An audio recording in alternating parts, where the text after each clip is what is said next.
There is something deeply unsettling about Lincoln's famous phrase, 80 years ago, meaning 80 years. It's roughly the length of a human life, but is also the interval at which the United States repeatedly collides with crisis and is forced to decide again and again what kind of nation we will become. Historian Neil Howe explores this pattern in his book, The Fourth Turning. The Fourth Turning is here, actually, is the title of the book, arguing that every 80 years, America reaches a sort of breaking point that ultimately hits on major issues like democracy or autocracy and oligarchy. What typically triggers these moments, historians will tell you, is when inequality has grown extreme, political power has hardened into the hands of a few, and democratic norms have been eroded or even openly attacked. The country then is forced to choose, either expand freedom and rights or slip toward authoritarian rule. Nobody's sure exactly why this keeps happening every 80 years. It may be because when the people who lived through the last catastrophe have just died off, their lived memory of repression or violence has gone with them. It could be that the guardrails then weaken, the warnings are forgotten, and the people take leaps without remembering the lessons from the past. Or it may simply be the way generations cycle through cultural and political power, producing recurring moments every 80 years when fear, grievance, and concentrated wealth overwhelm democratic restraint. But it certainly appears to be real, this 80-year cycle. Consider the history starting in the late 17th century as America became an important economic and strategic British colony. The government's heavily armed men walked the streets as enforcers of religious conformity, making sure people showed up at the right church. Attendance was compulsory, dissenters or non-Puritans were fined or harassed, and the power of the state marched in lockstep with the power of the pulpit. Then came the Glorious Revolution and the end of King James II's reign. As colonial charters were rewritten, Protestant dissenters gained new legal rights, and the idea of religious freedom in British America caught fire, eventually to be enshrined in the First Amendment. That year was 1690.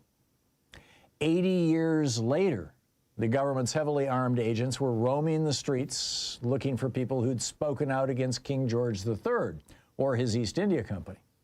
If you defied them, they could imprison or even shoot you. The people, enraged, rose up, threw the tea in Boston Harbor, and demanded self-governance and a political system that respected the rights of citizens. It was 1773. 80 years after the American Revolution, armed enforcers again stalked our streets, this time in the Confederate South. They hunted abolitionists, journalists, and people of color who dared to challenge the brutal system of racial hierarchy and human bondage that they ran. If you resisted, you could be beaten, hanged, or shot with impunity. Speech was crushed. Violence enforced obedience. Elections were rigged. The nation was driven into civil war to stop an explicitly authoritarian system that had seized control of half our country. That was the late 1850s. 80 years after the end of the Civil War, the government's agents, heavily armed, were again going door to door in communities across western states this time, looking for people of color. Americans and immigrants of Japanese ancestry were immediately seized and put into concentration camps scattered around the country. It was 1942, just months after the attack at Pearl Harbor. Exactly 80 years after the end of World War II, Donald Trump sent his heavily armed agents into American communities on so-called Kavanaugh stop missions to find people with dark skin or foreign accents, regardless of their refugee or legal status, and imprison them in privately run for-profit concentration camps. In Minneapolis, Chicago, Portland, Los Angeles, and other cities, people are rising up and fighting back when confronted with chemical weapons and armed thugs who believe they have what J.D. Vance called absolute immunity to kill American citizens. Each of these moments forced Americans to make a choice. In 1690, we chose religious freedom. In 1770, we rejected having a king and embraced the creation of a government by the consent of the governed. In 1860, we rejected the fascist system that had completely seized control of the Confederate States, and we preserved democracy for the continent. In 1943, we freed the 140,000 plus Japanese immigrants and Japanese ancestry Americans we'd imprisoned after Pearl Harbor, and we fought a war to reject Hitler and Tojo's attempt at creating a worldwide fascist empire. And here we are, 81 years after the end of World War II, once again facing an authoritarian crisis that's forcing Americans to decide afresh who we are and what form of government we want. Trump and his gang of lickspittles, toadies, and incompetent hangers-on are hell-bent on turning America into a Russia-like authoritarian state with single-party rule.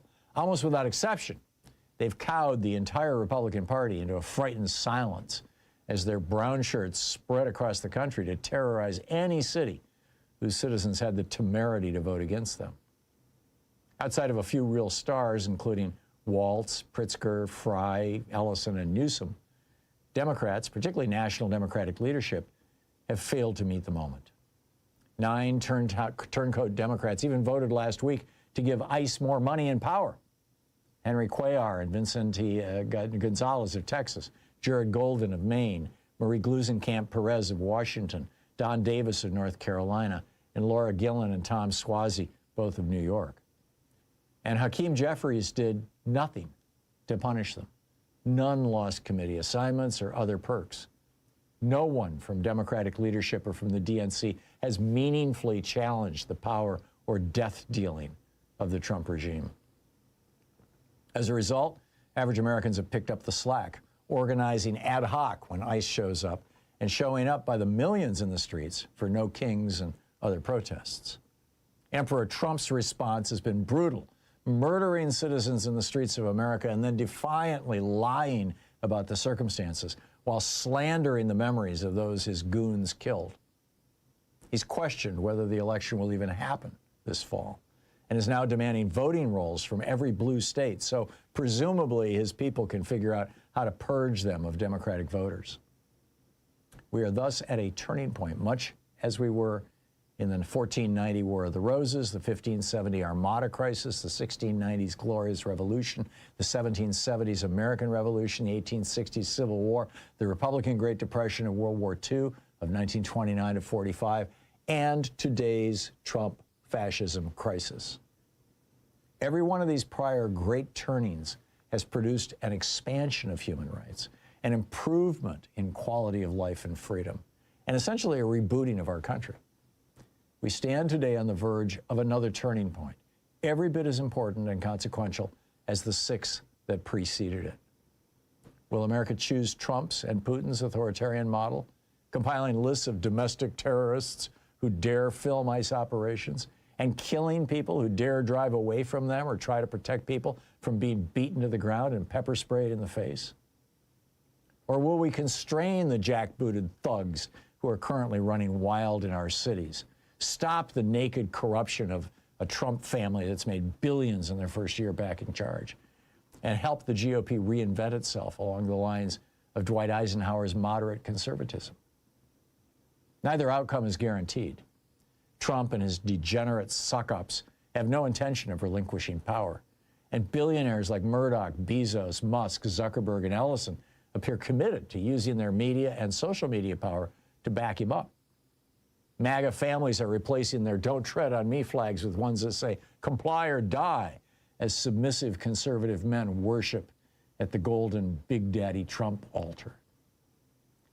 But the flame of freedom also burns bright in the hearts of most average Americans and has for over 250 years. The heirs of Martin Luther King's marches, the SDS resistance to Vietnam, and my father's generation who put down Hitler like a dog continue to spark and inspire us. A time of choosing is again upon us. Will we stand with our ancestors and re-embrace democracy and reinvent America as a new and better nation with equal justice for all and a commitment to peace and human rights? Or will we become a MAGA version of Putin's empire, bent on war, conquest, and terror, egged on by right-wing billionaires and their wholly owned media? At the moment, but only for the moment, our fate is in our own hands. Now, we must choose.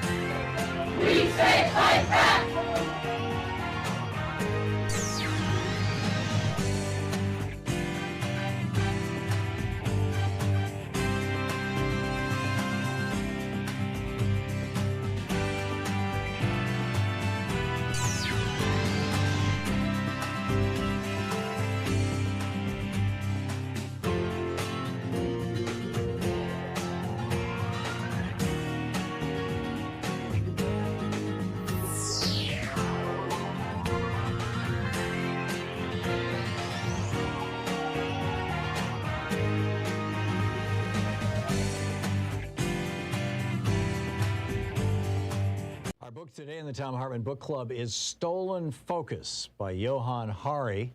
The subtitle, Why You Can't Pay Attention and How to Think Deeply Again. This is from the introduction titled Walking in Memphis. When he was 9 years old, my godson developed a brief but freakishly intense obsession with Elvis Presley. He took to singing Jailhouse Rock at the top of his voice with all the low crooning and pelvis jiggling of the king himself. He didn't know this style had become a joke, so he offered it with all the heart-catching sincerity of a preteen who believes he's being cool. In the brief pauses before he started singing it all over again, he demanded to know everything about Elvis. And so I jabbered out the rough outline of that inspiring, sad, stupid story. Elvis was born in one of the poorest towns in Mississippi, a place far, far away, I said. He arrived in the world alongside his twin brother, who died a few minutes later. As he grew up, his mother told him that if he sang to the moon every night, his brother could hear his voice. So he sang and sang.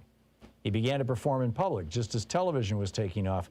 So in a sudden swoosh, he became more famous than anyone had ever before been. Everywhere Elvis went, people would scream until his world became a chamber of screams. He retreated into a cocoon of his own construction where he gloried in his possessions in place of his lost freedom. For his mother, he bought a palace and named it Graceland. I skimmed through the rest, the descent into addiction, the sweating, gurning, stage jammering in Vegas, the death at the age of 42. Whenever my godson, who I'll call Adam, I've changed some details here to avoid identifying him, asked questions about how the story ended, I got him to duet Blue Moon with me instead. You saw me standing alone, he sang in his little voice, without a dream in my heart, without a love of my own. One day, Adam looked at me very earnestly and asked, Johann, will you take me to Graceland one day? Without really thinking, I agreed.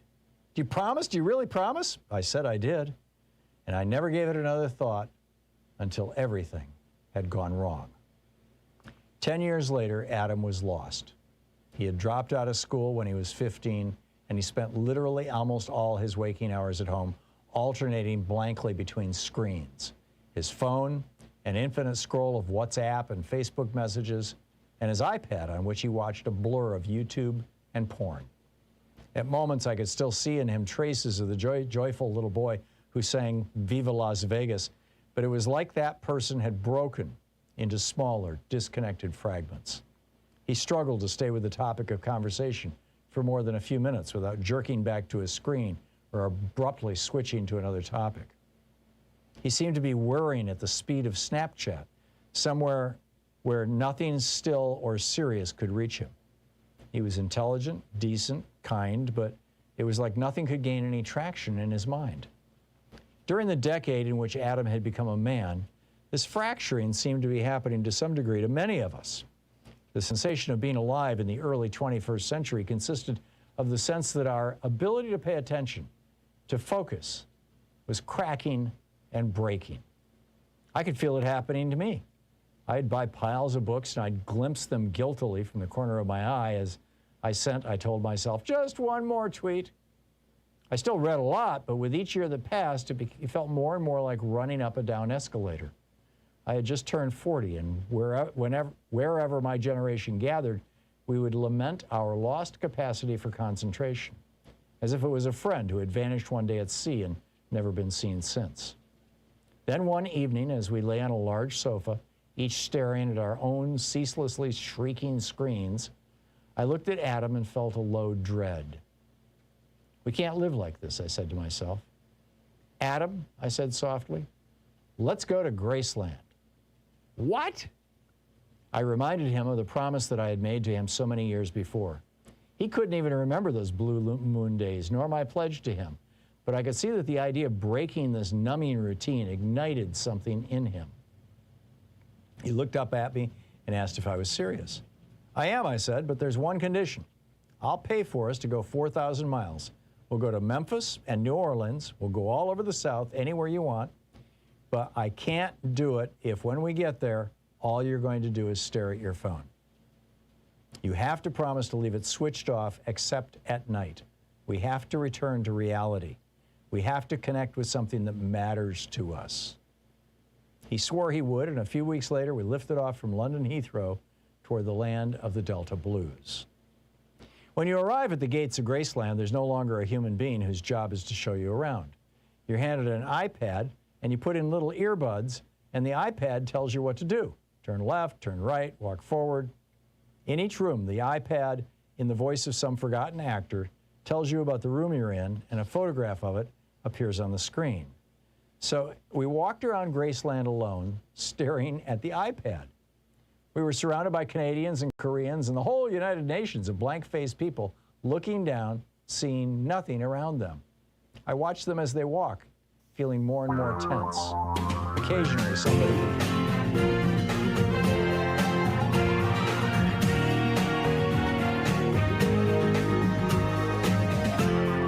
This is the Thom Hartmann Program.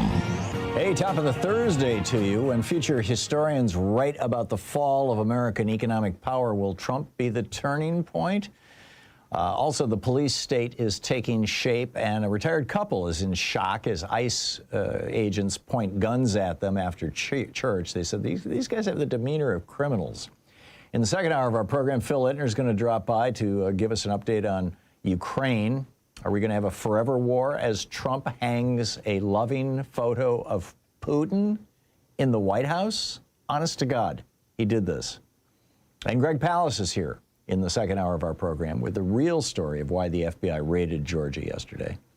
And Christopher Armitage in the third hour of our program is live here from Minneapolis on the siege. What's Tom Holman up to? So, a lot to talk about here. My op-ed daily take over at HartmannReport.com is titled, When Future Historians Write About the Fall of American Economic Power, Will Trump Be the Turning Point? And, you know, Trump has added $2 trillion to our national debt just in the last 12 months, and it's going to get a whole lot worse. We're at $38.4 trillion of national debt.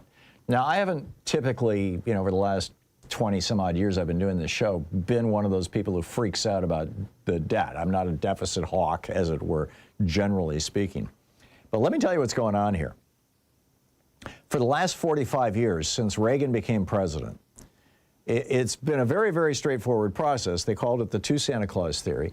Basically, the scam, and this is an effort, by the way, to force Democrats to cut back on spending or to provide a justification for cutting back on using billionaires' tax dollars to provide goods and services, or services, basically, you know, healthcare, education, hospitals, schools, roads, all this, to average working people. And the Republicans hate that. They don't think that billionaires should have to pay tax. I mean, they've got it to the point now where the average billionaire pays about 1%, 1 to 3% in income taxes. But even that's too much for the Republicans. So what the scheme that they came up with is that whenever there's a Republican president in the White House, you spend money like a drunken sailor. It stimulates the economy. It makes everybody think Republicans know how to make an economy work. And then as soon as a Democrat comes into office, you yell and scream about the deficit or the debt and, you know, make all these dire warnings to try to force them into cutting spending. And that's, by the way, exactly what Bill Clinton and Barack Obama did. They both cut, in many regards, cut social welfare spending in order to try to balance the budget. This is, you know, the Republicans' scheme has been working. But the problem is that it's left us with $38 trillion in debt. We're at above, we have a higher debt now than we had at the end of World War II. And Jerome Powell yesterday came out and said, this is the exact quote. He said, right now we're running a very large deficit at essentially full employment. And so the fiscal picture needs to be addressed, and it's not really being addressed. He said the path is unsustainable, and the sooner we work on it, the better. You know, when Reagan came into office, our national debt was under $1 trillion. It was $800 billion. And now, you know, it's just gone through the roof. So what does this mean? What does this do to America? Well, I think the biggest impact is that, well, there's two, actually. The first is that it's costing us $1.2 trillion a year to pay the interest on that debt. That's money from you and me, from taxpayers, that is going to mostly wealthy people who invest their money in treasuries, and other countries, by the way, who also invest in treasuries. that's going directly to them. And, and the whole point of it is, is to have that national debt. This is not a good thing. And at some point, these wealthy people are going to say, and particularly the foreigners, are going to say, I'm not sure that they're going to continue to pay this debt. I mean, this is a real problem. Our national debt payments, our interest on the debt payments are now greater than our Pentagon budget. We could have a national health care system in America. We could have free college in America if we didn't have this $38 trillion debt.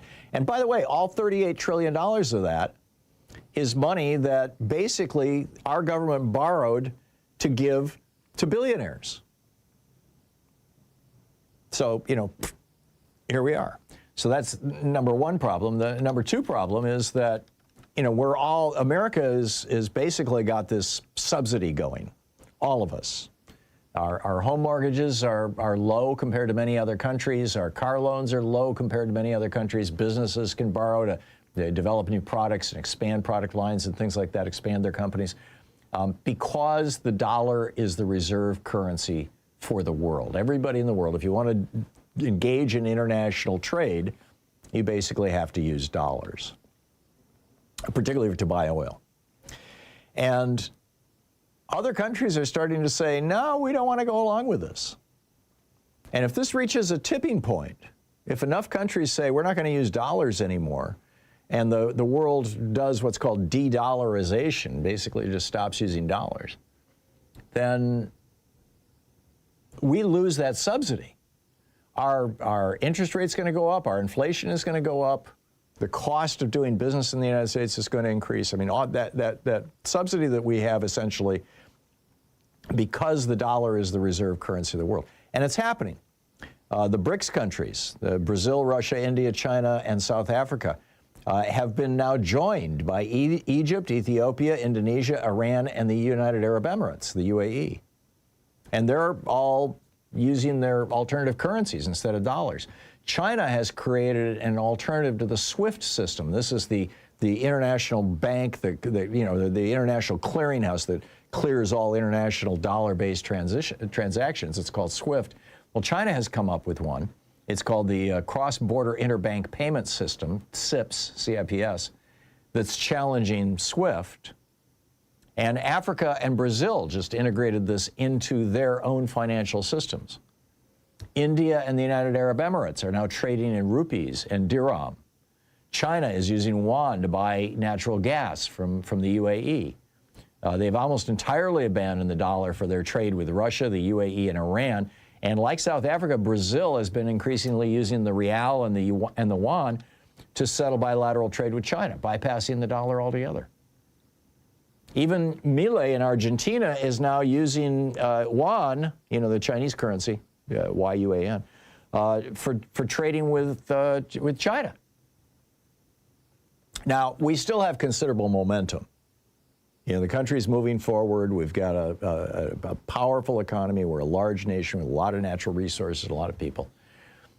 And the damage that Donald Trump is doing to our international standing, gutting USAID, destroying our soft power, hanging a picture of Vladimir Putin in the White House, and sucking up to Putin and trash-talking the EU and NATO. I mean, this kind of damage is consequential and long-lasting, and it also will reflect in the economic status of the United States and around the world. So, when we look back on this, I suspect we're going to see that this was the turning point. This was the moment, particularly if Trump is able to politicize the Fed by putting in a toady as Fed chief. When, we ignored 45 years of Republican fiscal insanity and a $38 trillion debt and basically sacrificed America's role in the world. So stay tuned. Keep your eyes open. Follow those trends. This is the Thom Hartmann Program. Forewarned is forearmed. I'll be right back.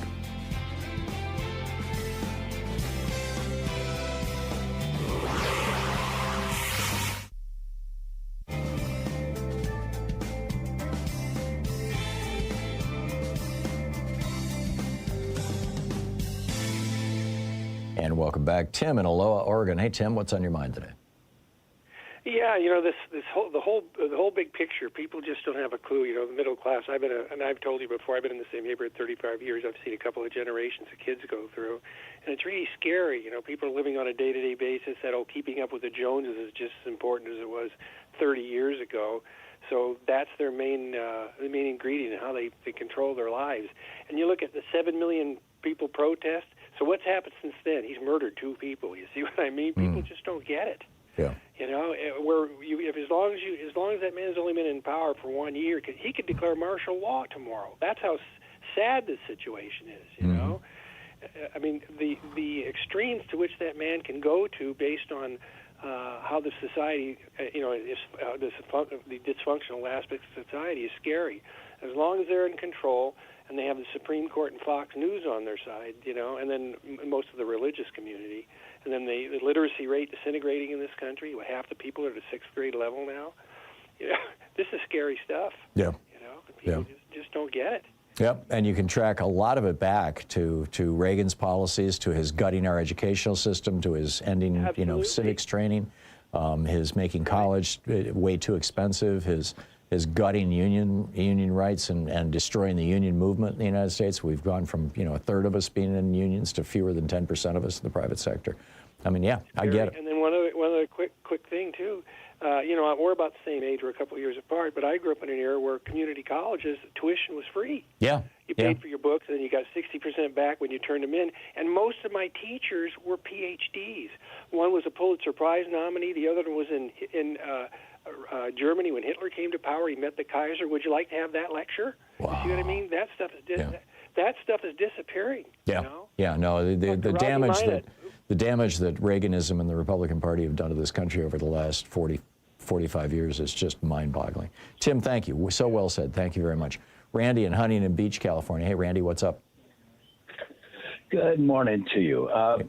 Quick things, 2 little quick things. One is the word rescission. It's a word that I learned earlier this year when the Trump administration tore money back from Medicaid, the environment, energy, education, and pumped obscene amounts of money into Customs and Border Patrol and ICE.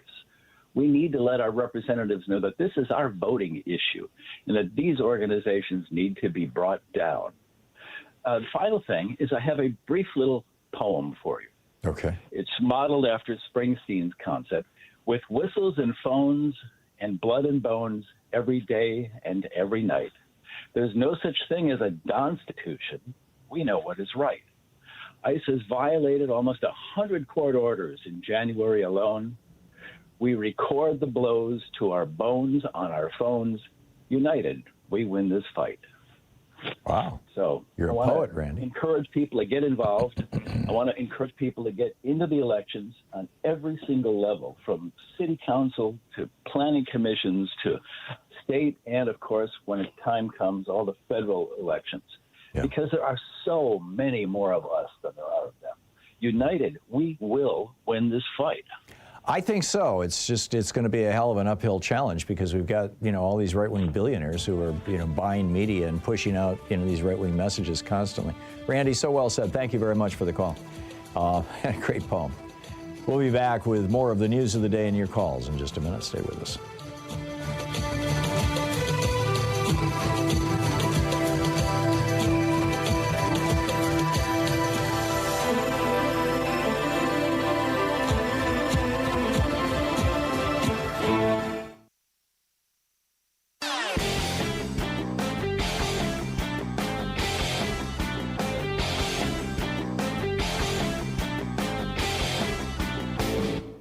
Change starts with you. You can be calling your Democratic or Republican representatives to let them know what you think by calling 202-224-3121. It's the Capitol switchboard. It'll get you right through to them. It's the great revenge. Trump's Orwellian America is taking shape. The key to it was this insane executive order titled Ending the Weaponization of the Federal Government. And basically what it does is it sets up the weaponization of the federal government. It proclaims that the Biden administration was, using the Justice Department to go after Trump people and Republicans, and it does it in a way that basically rationalizes they're doing the same thing.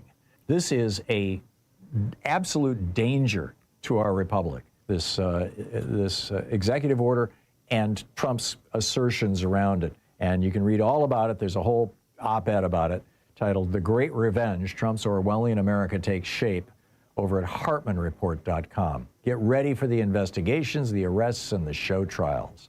HartmannReport.com. Check it out.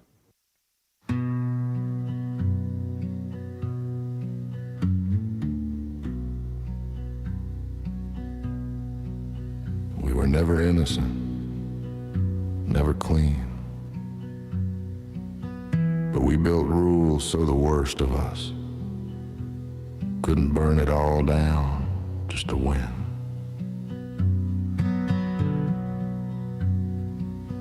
They said the cuts would trickle, said the debt didn't matter, said tomorrow could wait as long as the donors were fatter.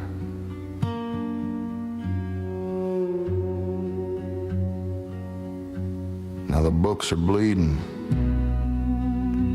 the dollar's losing faith, and the house that took 100 years is shaking at the base.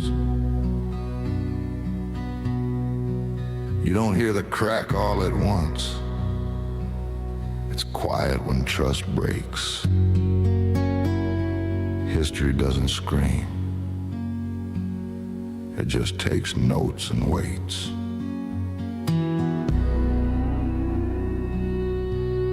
This is what it sounds like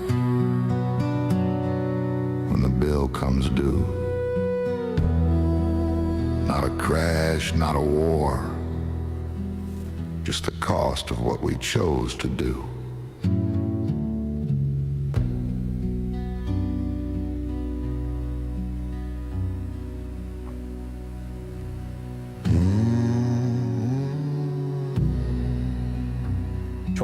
Minutes past the hour. So the Department of Homeland Security spokesperson Tricia McLaughlin just said there is no database of domestic terrorists run by the DHS.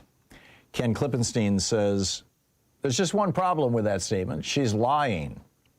He said 2 senior national security officials tell me there are more than a dozen secret and obscure watch lists that Homeland Security and the FBI are using to track protesters, Antifa, and so-called domestic terrorists. They go by code names, including Blue Key, Grapevine, Hummingbird, Reaper, Sandcastle, Sienna, Slipstream, and Sparta. Some of these, he writes, like Hummingbird, were created to vet and track immigrants. In that case, in the case of Hummingbird, Afghan Afghan immigrants wanting to settle in the United States. Slipstream is a classified social media repository. They keep track of everything you post online.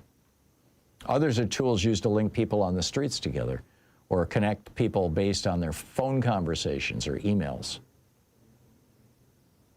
He quotes a person, an attorney within DHS, who says, ever since January 6, not only have we expanded exponentially into purely domestic watch listing, but we have also created a highly secretive and compartmented superstructure that few even understand. The new domestic-related watch list, a set of databases and applications, exist both inside and outside the FBI and are used by agencies like ICE and Border Patrol. They process tips, they collect photographs and videos submitted by agents in the field. This is why Renee Good was being videotaped just before she was murdered by Jonathan Ross to go into this database. They allow task forces to target individuals for surveillance and arrest. They link individuals together with what they call call chaining by processing telephone numbers, emails, and other contact information. The police state, my friends, is here.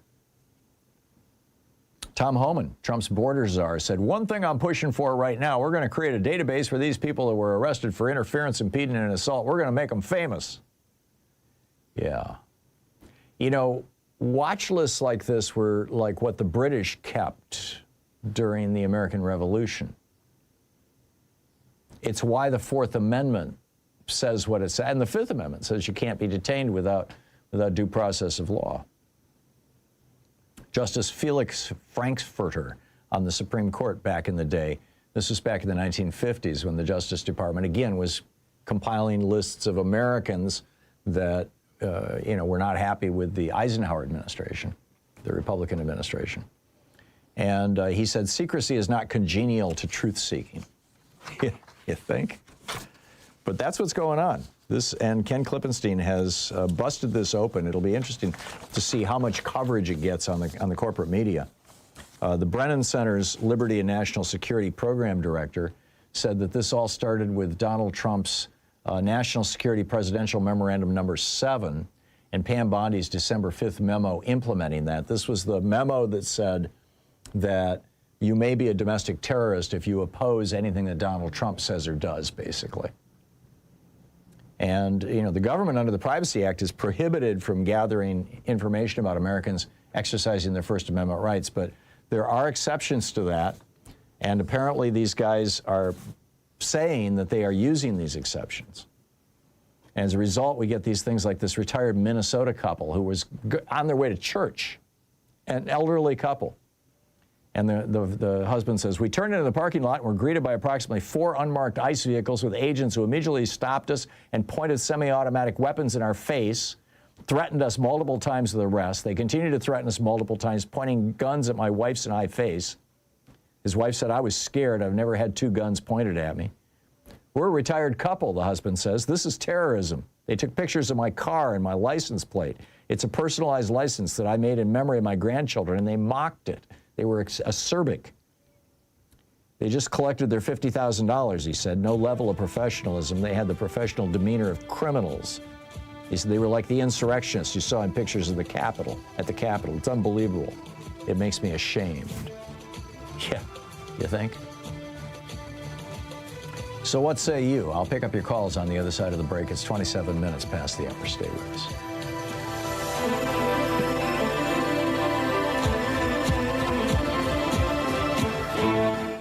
You're listening to the Thom Hartmann Program. Call 202-808-9925. Helping you win the water cooler wars. I'll be right back with you.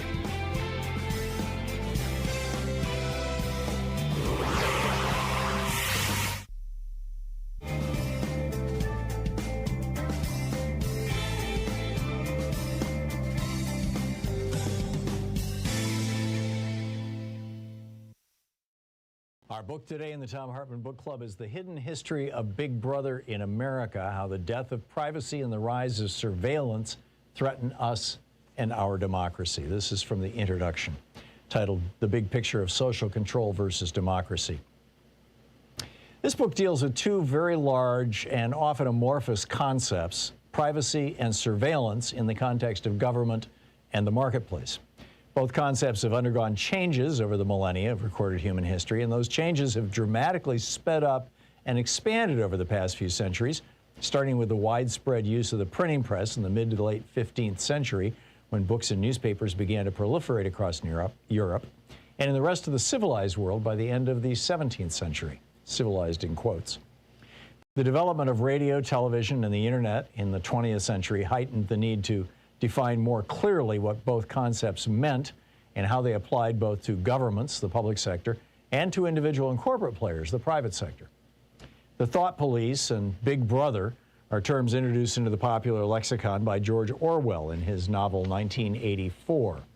Big Brother was the overweening, all-powerful government of Orwell's novel, and the thought police were those who managed to burrow so deeply into every citizen's behavior, speech, and even thoughts that they could control or punish behavior based on the slightest deviations from orthodoxy. Orwell was only slightly off the mark. Big Brother types of government and thought police types of social control are now widespread in the world and incompatible with democracy, as I'll show in more detail later in the book. Most concerning for Americans and citizens of other democratic nations, in quote, the mentality of both has heavily infiltrated both American government and corporate sectors, reaching so deeply into the day-to-day details of our lives that the techniques and technologies they use can and do not only control, but predict our behavior. The goals of those who violate privacy and use surveillance is almost always social control and behavior modification. Setting aside pure voyeurism, these are the areas where money is made, power is accumulated, and political or business goals are reached. And whether they are of government or of corporate Big Brother, the goals are largely the same and consistent with those just mentioned. Secrets are now for government and giant corporations to know and hold, but not for average people. And they're used by Big Brother to both acquire and hold power. J. Edgar Hoover had secrets to hide, for example, so he knew well their power. A gay man at the pinnacle of American power for most of his life, the FBI director knew that in many U.S. states, he and his lover, Clyde Tolson, could be prosecuted and sent to prison for their private, consensual behavior. Yet Hoover and Tolson lived together, and their relationship was an open secret among Washington's cognoscenti. I still remember a beautiful summer day in Ireland, Louise and I sitting in the living room of author Anthony Summers and his wife Robin, as they described to us the shocking details of Hoover's life and abuses of power they'd uncovered writing Official and Confidential, The Secret Life of J. Edgar Hoover. That books like Summers weren't published until after Hoover's death is a striking testimonial to the power of surveillance and the blackmail material it can produce to keep powerful people's secrets hidden even from the world's best investigative journalists. Every politician or reporter of any consequence knew that Hoover had a file on him. They were almost all men back then, and powerful men at that time were far more likely to harbor salacious secrets, ensuring Hoover an unbroken hold over the FBI from its founding in 1935 to his 1977 death. But Hoover didn't use his massive FBI surveillance powers just to cow politicians and reporters. He was also interested in advancing policies close to his heart. A dedicated white supremacist running an FBI where all meaningful power was held in white hands throughout his life, Hoover, or an underling at his behest, famously sent FBI surveillance tapes of Dr. Martin Luther King Jr. having an extramarital affair to the civil rights leader himself, implying that they'd next go to his wife and the public if he didn't commit suicide. Hoover also spent his entire career downplaying the role of Italian organized crime in the United States because, among other things, mafia godfather Santo Trafficante had the goods on his sexual orientation and regularly hosted him and Tolson for gambling junkets. When, in 1961, Attorney General Robert F. Kennedy overruled Hoover and began prosecuting the mob, with the number of cases brought shooting up from dozens annually to over 700 a year in the early 1960s, the mafia backlash eventually destroyed the Kennedy dynasty. There's a more modern story of how surveillance and invasions of privacy have impacted American politics. The rise to the presidency of serial rapist, wannabe fascist, and crooked businessman Donald Trump. The biggest big brother of the corporate world, Facebook, had for years been compiling massive troves of personal data on Americans, even Americans without a Facebook account, as any page with a Facebook logo on it can send your browsing activity back to Facebook. And sometime in the mid-2010s, Cambridge Analytica hired a data scientist to put together an app that could suck down that data without Facebook's knowledge. Cambridge once bragged that they ended up with more than 4,000 data points on each of 230 million Americans. The book, The Hidden History of Brother in America, How the Death of Privacy and the Rise of Surveillance Threaten Us and Our Democracy, by Thom Hartmann.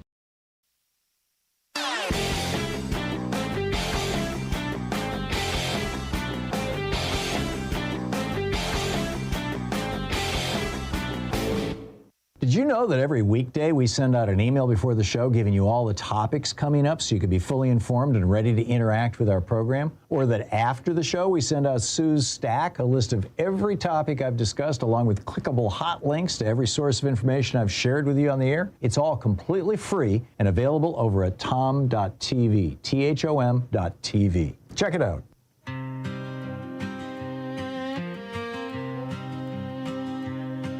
I saw it on the evening news, same suits, different lives, shaking hands behind closed doors while the factory town dies.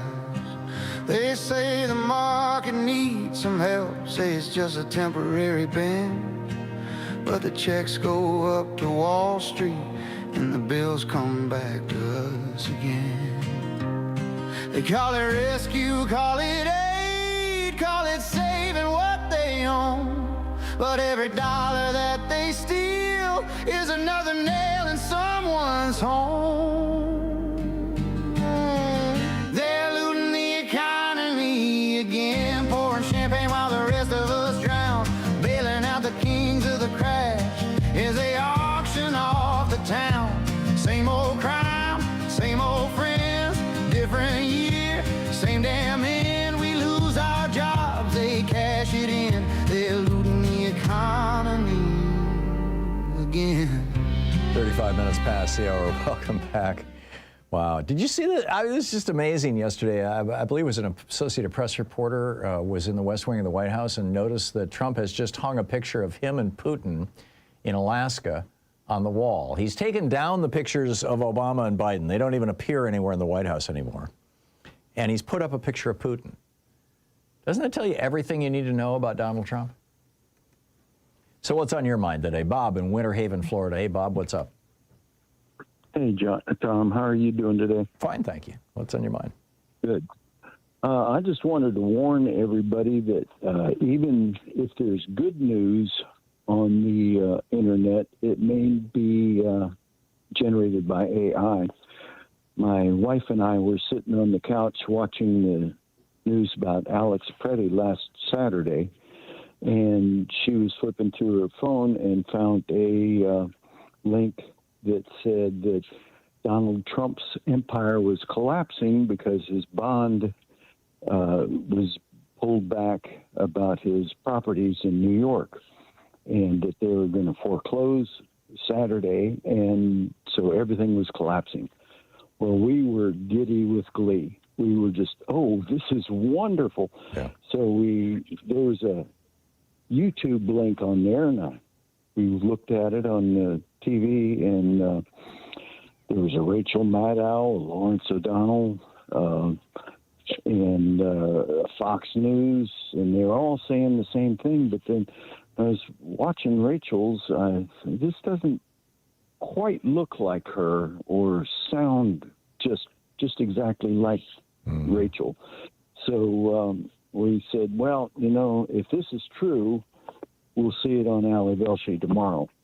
And of course, Ali has spent Sunday about Alex Preddy, and I have heard no mention anywhere in the news. No, it was a funny story. It was probably floated by the Russian trolls or somebody. But yeah, I mean, it's downright weird. I mean, the stuff I had for today's newsletter, I had a graph that showed the U.S. debt, going all the way back to World War II.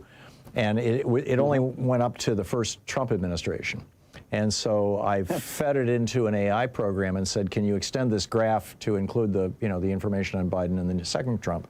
And it said, sure. And it created this graph for me. It looked great. And so I put it in the newsletter. And somebody sent me a note this morning going, Obama is not even on that graph. It's like AI just missed it, right? So I went back to the original, I just edited it and put the original one up there. Another example. I was having a conversation, an email with one of the editors at BK Publishers, the company that's going to publish my next book, and that has published my last 5 or 6 books. And we were talking about the Republican Great Depression, and he was just wondering how frequently is that phrase used, because I use it a lot on the air and in my books. And so I went to ChatGPT and I said, was the phrase Republican Great Depression commonly used in the 1930s and 40s? And it said, oh, absolutely. And it gave me all these examples and everything. And I said, oh, this is cool. So my friend, the editor, asks the same program, ChatGPT, the same question. And it comes back with an answer that says, no, it was very rare. And, he sends me a note. He says, what these AI programs are doing is trying to make you happy. And, you have used the one that you're using enough that it knows what your political biases are, and mine knows what my political biases are. Or not, he tends not to be very political. And he said, so we're getting completely different answers based on who we are. I mean, it's like, this is just throwing people deeper and deeper into their individual silos. This is not a good thing, Bob. No, it isn't. It isn't. And I was also wondering, are there any ICE agents that are not white? I've seen one in a picture. Have you? Yeah. I haven't seen any. But it's hard to say because their faces are covered. But this one guy's skin was a little darker. But maybe he just had a good tan. I don't know. Bob, yeah. I got to move along. But thank you. I mean, keep in mind, Enrique Terrio, the head of the Proud Boys, is not a white guy. So bigotry doesn't can cross color lines, shall we say? Bob, thanks for the call. Mike in Madison, Wisconsin. Hey, Mike, what's up?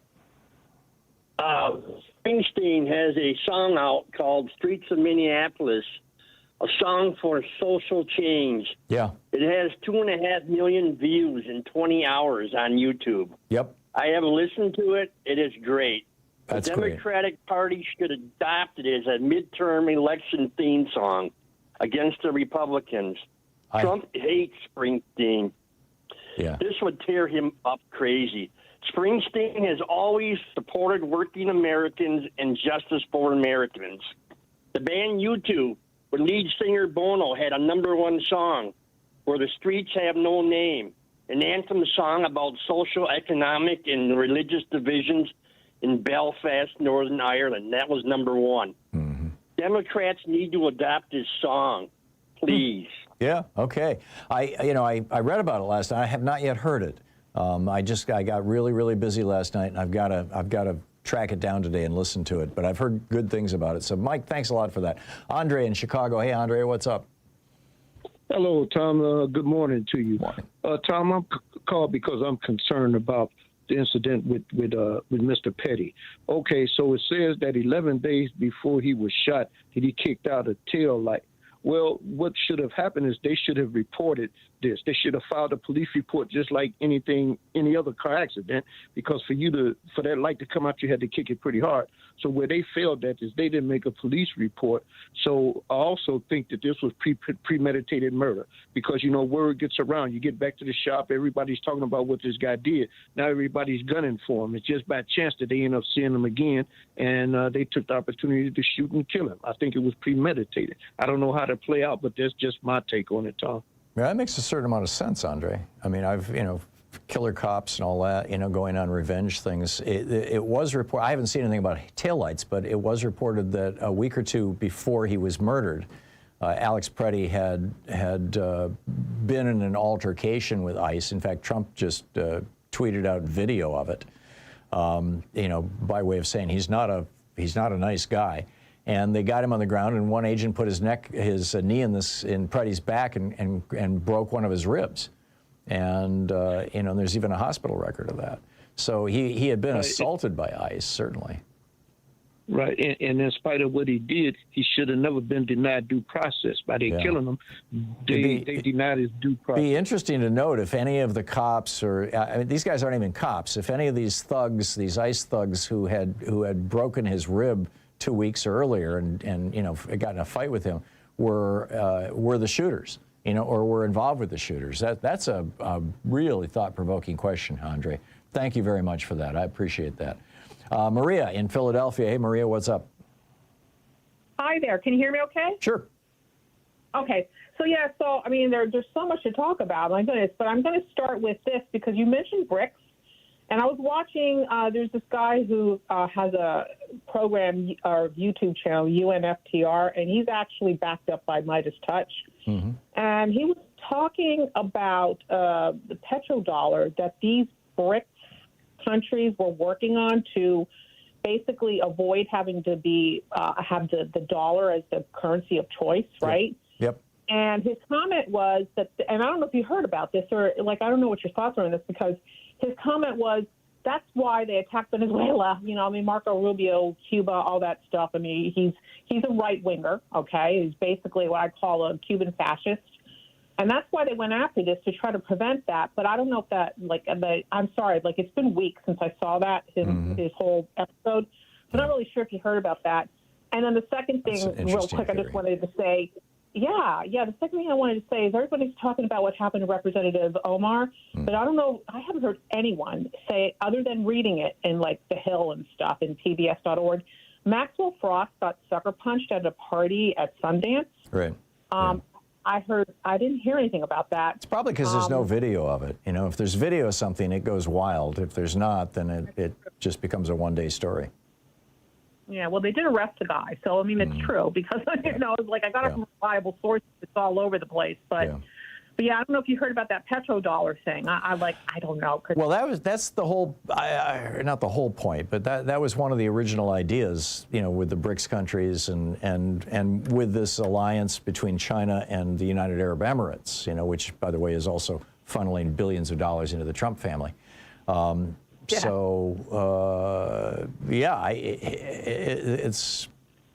and the reason why all these countries want to get off the dollar is because they just don't trust us anymore. They don't think that we're a reliable partner. We've got a crazy man in the White House, and you know, who just, you know, lies constantly and he comes up with political enemies and sends the police power of the state after people he doesn't like because of his policy. I mean, this is tin pot dictator stuff. It's obscene. Yeah. Maria, thank you very much for the call. Great questions. Thank you. It's 45 minutes past, almost 46 minutes past the hour. We'll be right back. You're listening to Thom Hartmann. Visit ThomHartmann.com for audio and video archives. Helping you win the water cooler wars. I'll be right back with your calls.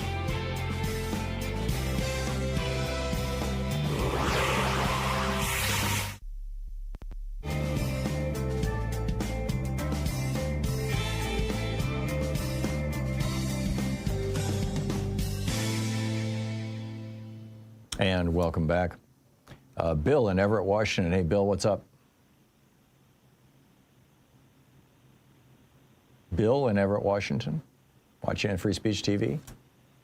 Going once. Hello? Yeah. Hey, what's up? Oh, hello? Bill, are you there? You are on the air, Bill. Okay. I'd like to debate you on these ICE raids because I don't believe they're any different than red flag raids. What's a red flag raid? You know, where somebody can call up the police and say, oh, he's got a gun and I think he's upset. And they go over there and break into his house at 3 a.m. A couple of gun owners have been killed that way in the same kind of raids that ICE is doing. Interesting. Well, first of all, I'm trying to figure out how can you support one, but not how can you support red flag laws and be so against? Yeah, well, I've never heard that phrase red flag, but I'll tell you, if somebody calls the police... You've never heard the red flag? I heard it from you. Well, sorry, Bill. I don't recall. But, you know, here's the reality is that if somebody asserts that there is a crime in process, the Fourth Amendment says that before the police can be dispatched with a search warrant, there has to be a person giving testimony that a crime is in process. Well, that's what that phone call would be. So that would be a legal entry. No, the red flag laws were based on people that got angry with people, and they were angry with them. Well, that might be your interpretation of it, Bill, but what you just described to me was somebody calls up and says, this guy's got a gun and I'm worried.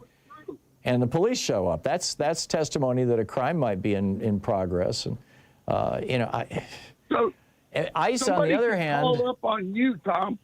ICE on the other hand is not using judicial warrants. They're not using the Fourth Amendment. There's no due process in a red flag raid either. Okay, well, Bill, I'm just going to have to take your word for that because I just don't know anything about that. Dwayne in Mason City, Iowa. Hey, Dwayne, what's on your mind today? Tom, thank you. What the previous caller was referring to is swatting, I believe. No, I don't think so. Okay. I know what swatting is, and it's actually a crime to falsely call the police. But anyhow, I think he's one of these people who are just upset that the police may come after you if you have a gun. Okay, sir. Here's my point. I'm going to murder this name, but Andrew Garbino. He's a representative from New York. He's the head of the Homeland Security Committee for the House. He's going to investigate this whole thing that's going on in Minneapolis. Well, sir, what I find hilarious is Republicans investigating Republicans. We see what happened to the investigations of Roger Stone, Steve Bannon, and Peter Navarro. Yeah. I rest my case. Yeah. Well, and Steve Bannon got pardoned by Trump for his crimes of ripping off his viewers, which is just crazy. I mean, it's like nobody ever mentions that. Bannon was successfully prosecuted for running a fraud on the people who were subscribers to his program. It's mind-boggling. And then Trump pardoned him. Dwayne, thank you. Thanks for the heads up on that. Good talking to you. 10 minutes before the hour. I'll be right back with you. Stay with us.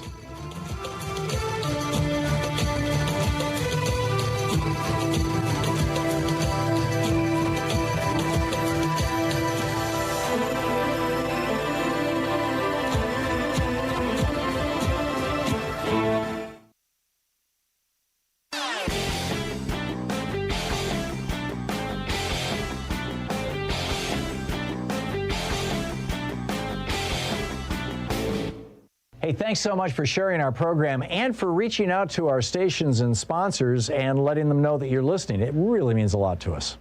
So what do we call the really, really mind-bogglingly rich? At the founding of the Republic, they were referred to as speculators or moneyed interest or aristocrats.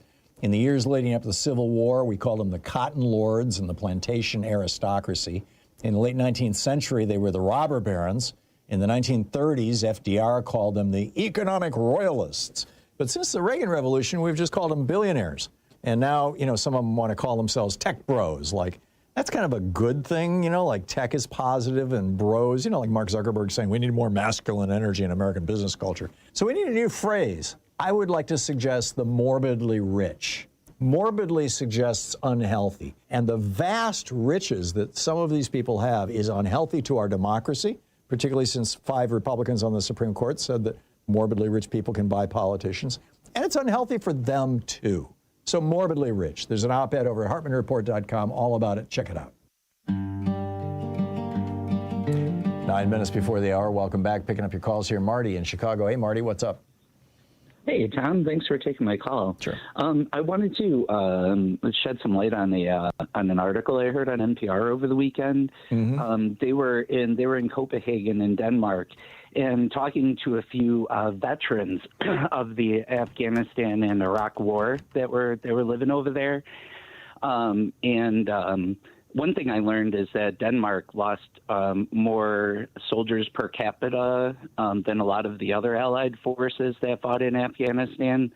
Those soldiers, one of the veterans was kind of explaining to the reporter just what soldiers do to prepare to go to battle, including like writing last will and testaments, what kind of songs you want played on your funeral, writing out very personal letters to all of. That's what each soldier does to prepare to go to battle. And one of the retired Army vets NATO vets that they talked to said one of his proudest achievements was receiving the Stars and Stripes flag that they flew over, some enemy that they were battling anyways, and had this proudly displayed on his wall up until last spring when J.D. Vance made his remarks about Denmark. But my takeaway from all of it was, like, we've lost a lot of allies in this isolation. Yeah, Putin has gotten what he wants out of Trump. Oh, I mean, but it was just heartbreaking, like, listening to these people say, like, I'm proud of this service that I did. I'm proud of defending the America that we defended, but they wouldn't do that now for us. And it's just really heartbreaking that, so many people were ready to give their lives for us, and we just betrayed. I mean, there's no other word to describe it. It's just a betrayal. So Denmark is an awesome ally, or at least they were. And Trump just doesn't understand. Yeah, Denmark had the second highest per capita death rate in Afghanistan and Iraq behind the United States. I mean, they beat out everybody else in terms of casualties. And I think you're absolutely right, Marty. And either Putin has successfully manipulated Trump, or Trump has been, a Russian asset all along. And I'm willing to believe either of those two things. But what he has accomplished, what Putin has accomplished through Trump, is isolating America from the rest of the world. We used to be integrated into the third world through USAID. We had probably over 100 countries that we were helping out with things like vaccination programs and feeding programs and dealing with, environmental crises and emergencies and things. That's all gone. And those countries are now looking to Russia and China for assistance, when those two countries are gleefully providing it. And then we used to have a strong alliance with other democracies, the 33 other members of the OECD and the EU and NATO and all those countries. And now, because Trump keeps taking Putin's position on everything, those countries have rejected us. Now, I mean, even Canada now is separating from us. Mark Carney, Trump is now threatening Canada with punishment if they don't buy our F-15s or F-35s, I guess it is now.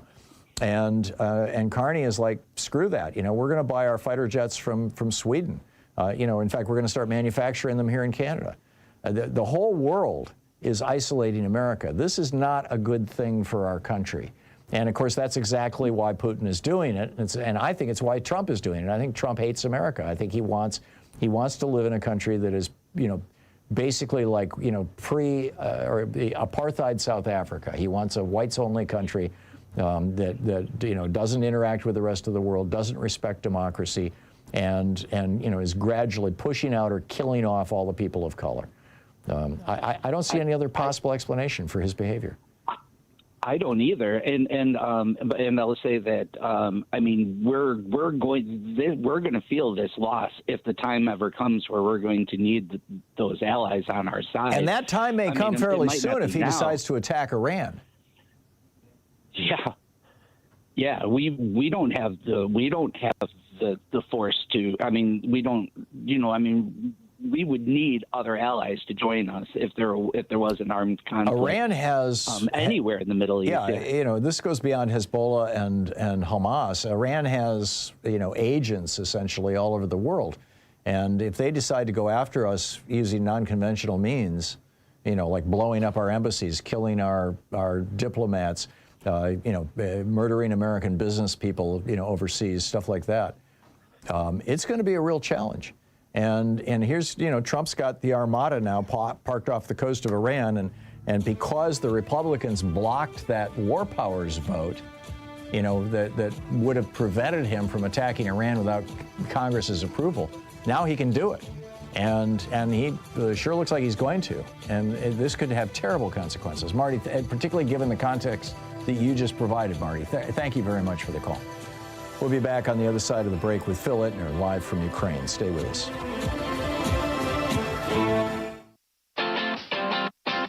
You're listening to Thom Hartmann.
We're reading today from Truth in Our Times by David E. McCraw, Deputy General Counsel of the New York Times, the #2 lawyer for the New York Times. This is in Chapter 1, titled Election Day. It opens with a tweet from Donald Trump. The failing New York Times has been wrong about me from the very beginning. Sadly, I would lose the primaries. Oh, said I would lose the primaries on the general election. Fake news. November 8, 2016. At 10 p.m., I made one last circuit of the newsroom. Our CEO, Mark Thompson, stood near the political desk, looking on with his wife and a small group of others connected somehow to the Times. Pennsylvania, Wisconsin, and Michigan remained in doubt, but the reality was sinking in. Donald Trump was on the verge of winning the American presidency. I'd been in newsrooms on election nights before. I know how it's supposed to be. The only thing that ever mattered was the horse race, think Gore-Bush, or the historic moment, think Obama-McCain. There was no investment in which candidate was winning. He or she was destined to disappoint in the long run. And the dominant emotion was a certain not quite cynical detachment amid the electric buzz of the vote count and projections and the anticipation of relief that the endless push of the campaign was finally over. Sure, you couldn't ignore the victories or the big picture moments, and the day after stories would be celebratory in their way, duly restrained, but with a nod to victory itself. Not unlike the next day account of a Super Bowl game or Game 7 of the World Series. Capture the triumph for a night or relish the race too close to call. Leave the dancing and crying for others, for the believers. But this night was like no other election night. There had been an investment, not just journalistic, but spiritual. Donald Trump had campaigned not just against Hillary Clinton, but also against the New York Times and the American press, the mainstream American press. And his astonishing rise to the top of the Republican Party had been built on his near daily attacks on facts, on the very idea that facts matter. For journalists who approach truth like a secular religion and who have seen 1,000 times how a single true story could gut the political career of a lying politician, it had been a year of faith-shaking disbelief. A line had not just been crossed, but obliterated. The shock was palpable as the numbers came in, laced for some with the fading hope for a different outcome among people who generally wanted nothing more than a story worth telling. And there was still a paper to put out, a reckoning to account for. It was too much on an already long night.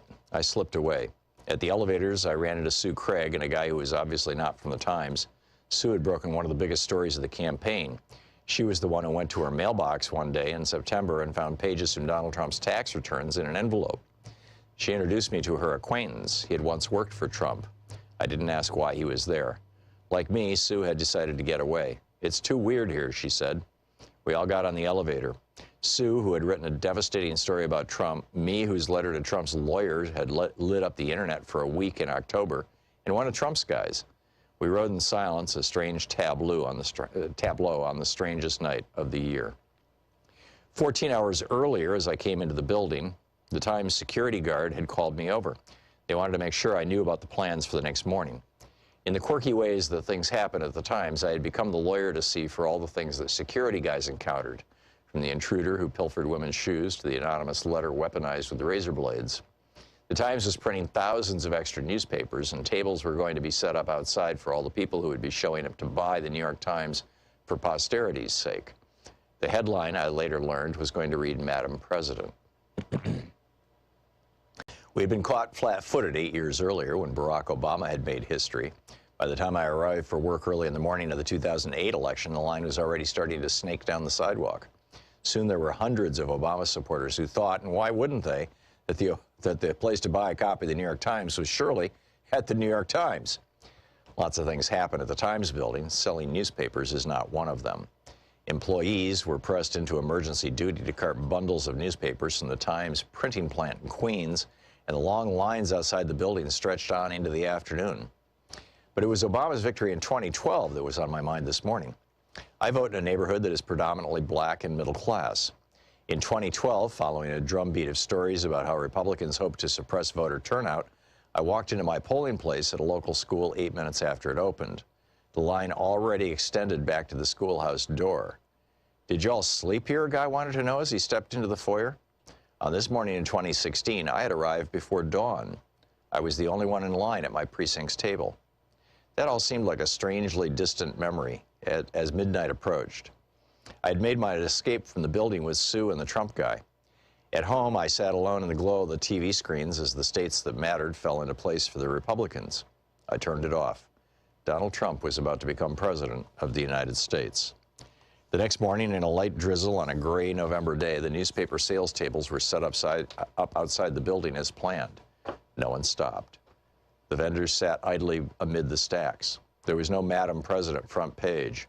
Instead, the headline read, "Trump Triumphs," and the first two paragraphs of the lead story talked about how the vote threatened convulsions throughout the country and made an early mention of those who had watched with alarm the rise of Trump. Nearly half the country had voted for the man. I had just spent a weekend in October back in rural Illinois, in my hometown, and for a moment I allowed myself to see the coverage through the eyes of the rest of America, where, at least for this one night, his victory represented a certain kind of hope that change was going to come at last. Truth in Our Times by David McCraw.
This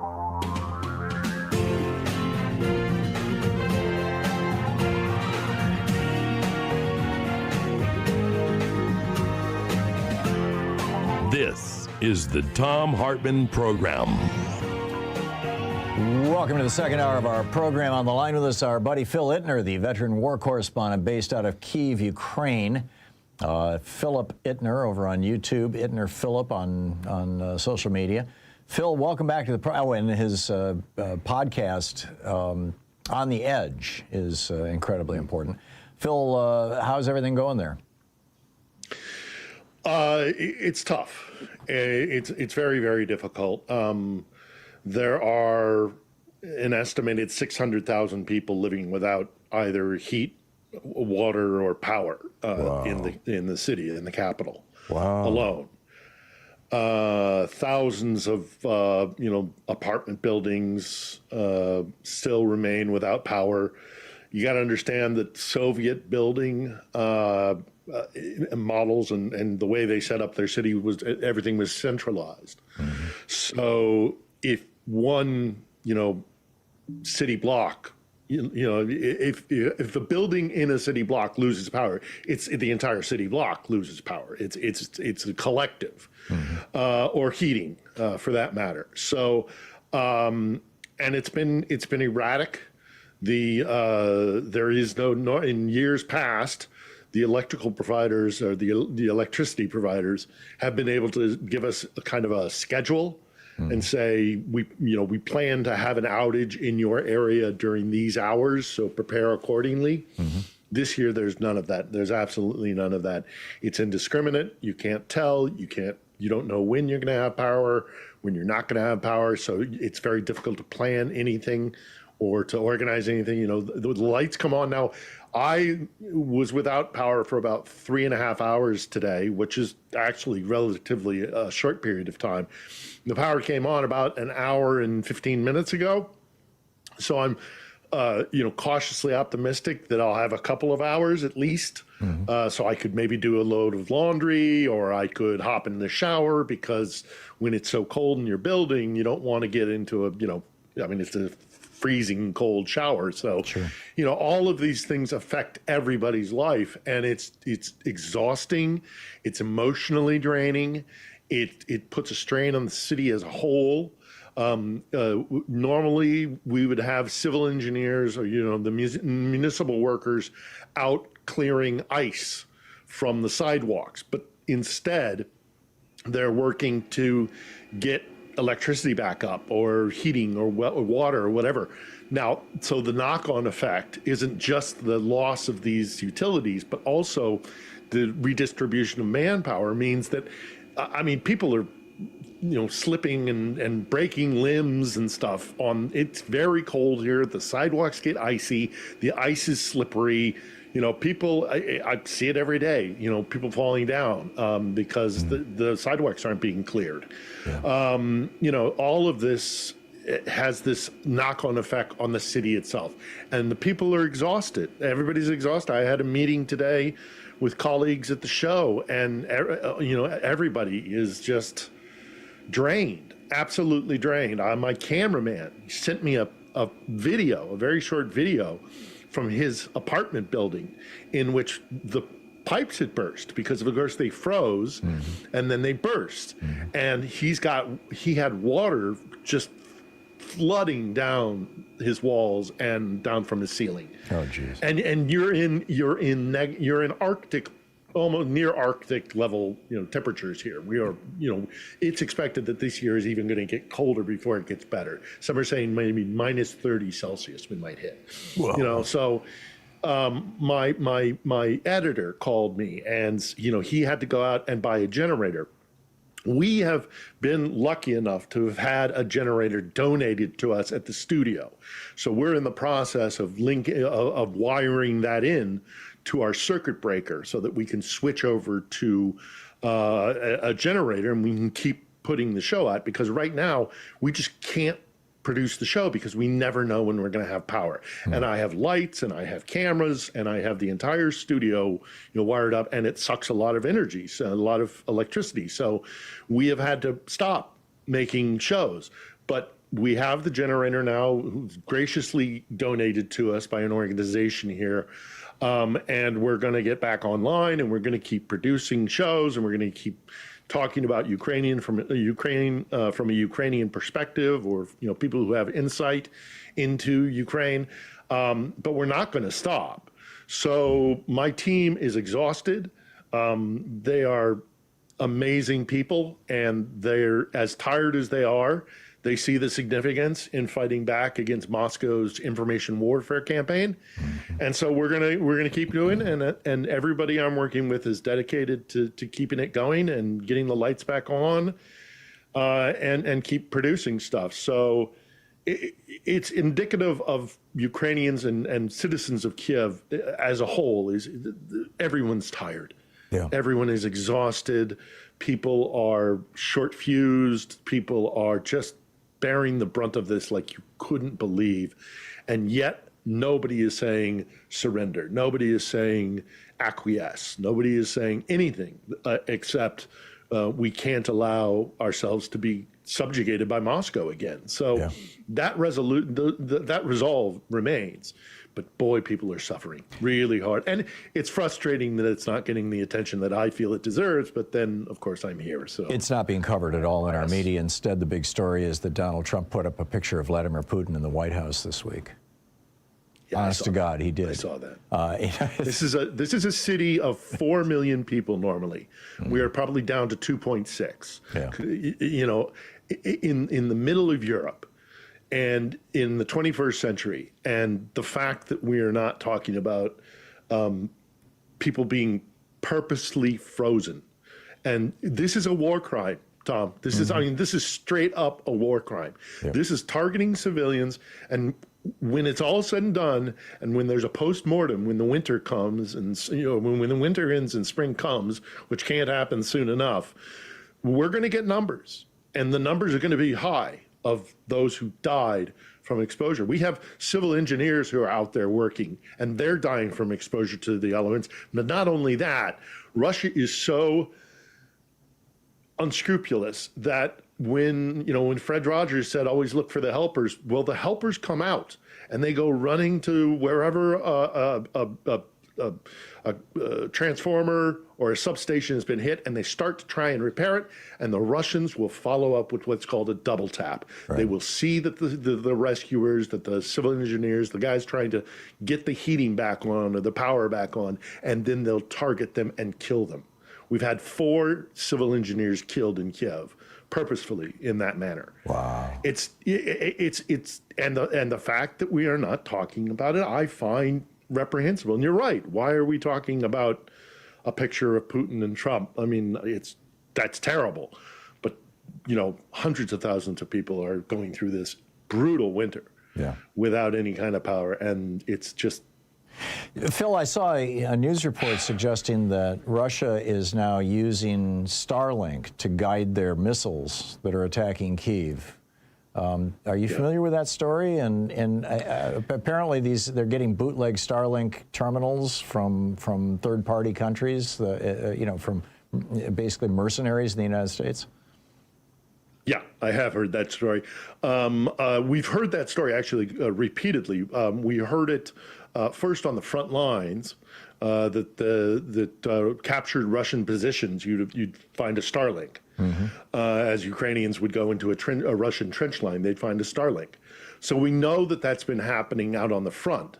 But yeah, now to have it also being used as a way to attack Kiev and other cities around the country. I mean, it's just, they might be getting it from a third party, but Elon Musk can turn off any terminal he wants. And he can locate those terminals, know which side of the battle lines they're on, and he could switch them off if he wanted to. He did it to the Ukrainians. When the Ukrainians tried a naval attack about 2 years ago, they were in the midst of the operation, relying on Starlink to guide these water drones. These drones at the Russian Navy, and Musk turned off the terminal in mid-operation, and it had to be scuttled. So he's got to know, or he has the capability, if he wishes to know, which Starlink terminals are being used in Russian territory. Yeah.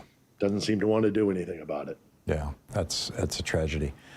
We have about 2 minutes left, Phil. How is this, taking down Kiev, how is that impacting the Ukrainians' offensive actions against Russia? I see these reports on Daily Kos every other day or so about, another place got bombed by the Ukrainians. I mean, the Ukrainians have been having some victories against Russia. Is that still continuing? Yeah, they are continuing to hit fossil fuel production and refineries inside, and military targets inside Russia. They shot down 2 Su-34 fighter jets just in one day. The Ukrainians did, 2 Russian Su-34s.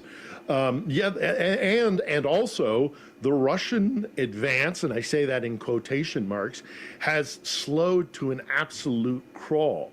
Maybe it's winter, maybe who knows what. We know that they're having to reallocate manpower from different parts of the line to support an offensive. President Zelensky has recently, as a matter of fact, today came out and he said he thinks that they are trying to gather together for another major offensive in what's called the Pokrovsk area, which they have been trying to get for a long time. But their advance currently is at a snail's pace. What is happening when they're, and again, another issue is that the soldiers who are on the front lines obviously are deeply concerned about their loved ones back in their hometowns, in Kiev or in other areas around the country. And that is a deep draw on morale. So I spoke to a guy 2 days ago or so who said that it was his, intention to make sure as many families were taken care of, and to make sure that their soldiers who are on the front line know that their families are being taken care of, so that it's one less worry on their mind and one less draw on their morale. Tough stuff. Phil Ittner. All around. Phil, thank you so much. It's always great talking with you. Good talking. Great is probably the wrong word, but you understand what I'm saying. Phil, thank you. Yeah, I do. Thank you, Tom. Yep. 18 minutes past the hour. I'll be back with more of the news of the day and your calls in just a minute. Stay with us.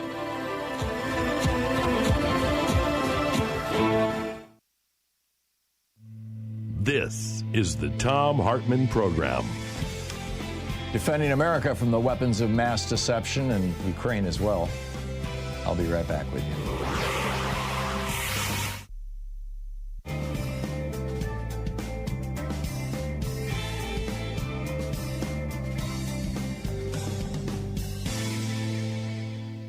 Welcome back. Mark in Valley, Washington. Hey, Mark, what's up? Hey, Tom. With this policy that they have where ICE and Border Patrol get a bounty if they arrest people, whether they're citizen, non-citizen, criminal, non-criminal, adult, child, whatever it may be. Basically, what that has done is it's turned anybody in this country that isn't MAGA into a commodity that ICE and Border Patrol can cash in at any time to put money in their pocket and terrorize the citizenry. Yep. And my other comment is I hope that MAGA feels safe now that ICE has busted the 5-year-old domestic terrorist ring. Yeah. Yeah. It is 5-year-old Liam you're talking about, who's apparently sick now, in addition to being held in prison for the crime of what? His father is undocumented. Being a 5-year-old that's not white. Yeah. Yeah, I think that's the perfect description. Mark, thank you. Thanks for your thoughts and for that analysis. Appreciate it. Kimberly in Portland. Hey, Kimberly, what's on your mind today? Hey, a lot, and I apologize if this has been mentioned. I missed the first part of the show, but regarding Mr. Preddy's killing, extrajudicial killing, to put it lightly, one thing that it keeps bugging me is the guy who retrieved the gun. I've watched a lot of the videos, all different angles. We see the guy in the gray coat. He comes in from outside the immediate scuffle, and he bends down. He pulls it out of the holster in the back of the man's waistband, and he's never reached for it, everything. But he brings this gun which is okay. The right brings guns all the time to protest. And then this man just runs away with the gun in his hand, and we don't hear him say anything, and then like 2 seconds later, the first shot's fired. Yeah. But we hear them say gun, gun at one point, and after about 20 seconds after he's down on the ground, the shooting has stopped. They're over there at his body, and we hear them. They're looking all through his clothing, and they're saying, "Where's the gun? Where's the gun?" And you hear this gentleman, he's off yards away by a vehicle. "I've got the gun." Now, wouldn't that have been useful for them to know 2 seconds before they shot the guy? Right, 10 times in the back. I'm just like, that can't be proper police procedure. No, it's not. Aren't you supposed These guys to aren't yell police. clear, or "I've got the gun," or... I don't understand that. And why also would they flee the immediate scene? It's almost like they wanted to get that evidence stowed away, possibly to even like change it out with some other evidence. I don't know. I don't like that. And then not letting anyone else look at the evidence. It's really sketchy. Yep. They corrupted the crime scene. They took away the evidence. This is a cover-up. It's very simple. This was an execution of a guy who had interacted with ICE a week earlier, and they had broken one of his ribs.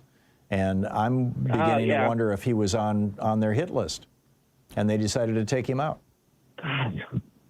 You got to wonder, because the guy that is, from one of the angles, the man who initially shoots him appears to be looking directly at the guy in the gray coat as he disarms him. He appears to be watching that action. And then as soon as the guy runs away, he points, and it appears that he points directly at the back of his head. Yeah, I want to know if any of those ICE goons, those thugs, were involved in beating up Preddy a week earlier. Of course, we don't know. That's why they wear masks, so that they can commit crimes and not be held accountable. Kimberly, thank you for the call. We'll be right back.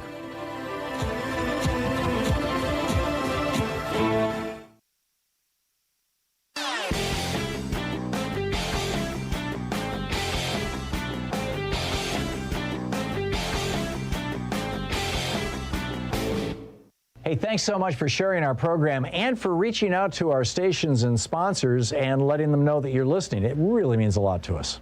I remember my dad's Republican Party, the Republican Party of Dwight Eisenhower. Dwight Eisenhower, who ran on advocacy for democracy around the world, for a clean environment, for honest wages, for unions, for building infrastructure, for government balanced spending, for peace in the world. This is from his 1956 campaign. Eisenhower knows how to deal with the Russians. He has met Europe's leaders, has got them working with us. Elect the #1 man for the #1 job of our time. November 4th, vote for peace.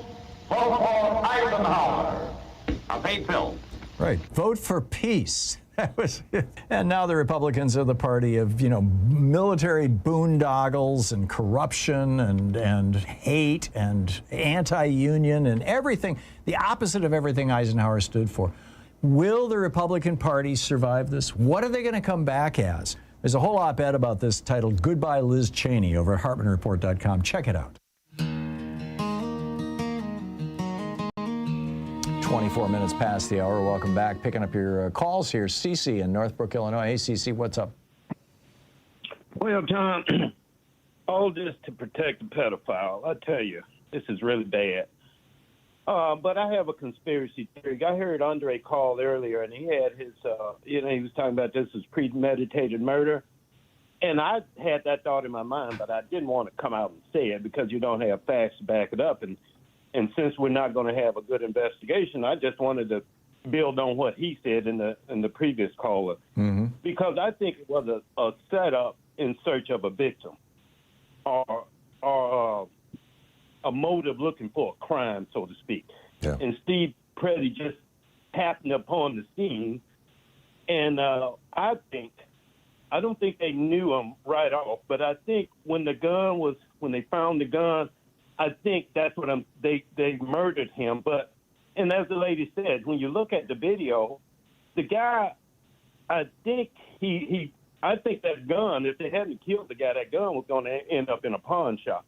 But they killed the guy brings the gun back, and like the lady said, they're looking through his body. Where did the clip come from? Where because Stephen Miller said up front that this was an assassin. And like, okay, but why did he use the word assassin? And, did he see the other video when Petty well, I'm going to say I'm not trusting anything they put out, but let's just say Petty did have an altercation, and he was upset. Okay, yeah, maybe they knew that. They had the video with that facial recognition. They pulled that up and said, okay, he has history. Okay, and then Christy Nome does this same old lame story again that it appears Stephen Miller put her up to doing that. Maybe, I don't know. And then the story went bad when the thugs, like I say, they wasn't on the same page. They just understood they were supposed to kill somebody. Yeah. Well, they came to him. He didn't go to them. Alex Preddy was across the street. They were doing an operation in a restaurant, and they were looking for people, dishwashers or whatever. And Alex Preddy was across the street, and he was helping traffic get by. And then they saw him, and they came for him. And that's what makes me wonder if this was an intentional murder. Because they had interacted with him a week earlier, and they broke one of his ribs. And now they thought, okay, now this time, last time we just broke his rib, this time we're going to kill a guy. I don't know. I don't know. I'd like to know the names of all of the officers who were involved in that. This is just so wrong that we've got secret police with masks on running around killing Americans. Cece, thank you for the call. It's criminal, among other things. It's certainly not American. That is completely un-American. 27 minutes past the hour.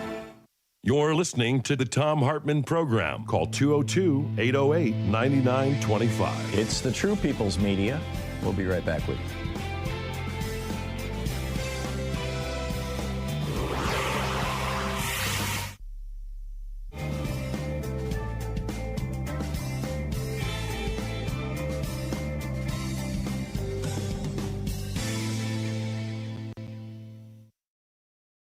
Welcome to the Thom Hartmann University Book Club. Today we're reading from Settlers, the Mythology of the White Proletariat, the True Story of the White Nation by J. Sakai, published by Morningstar Press in 1989. This is from Chapter 2, The Foundations of Settler Life. The life of European settlers and the class structure of their society was abnormal because it was dependent upon a foundation of conquest, genocide, and enslavement. The myth of the self-sufficient white settler family clearing the wilderness and supporting themselves through their own initiative and hard labor is a propaganda fabrication. It is the absolute characteristic of settler society to be parasitic, dependent upon the super-exploitation of oppressed peoples for its style of life. Never has Euro-American society completely supported itself.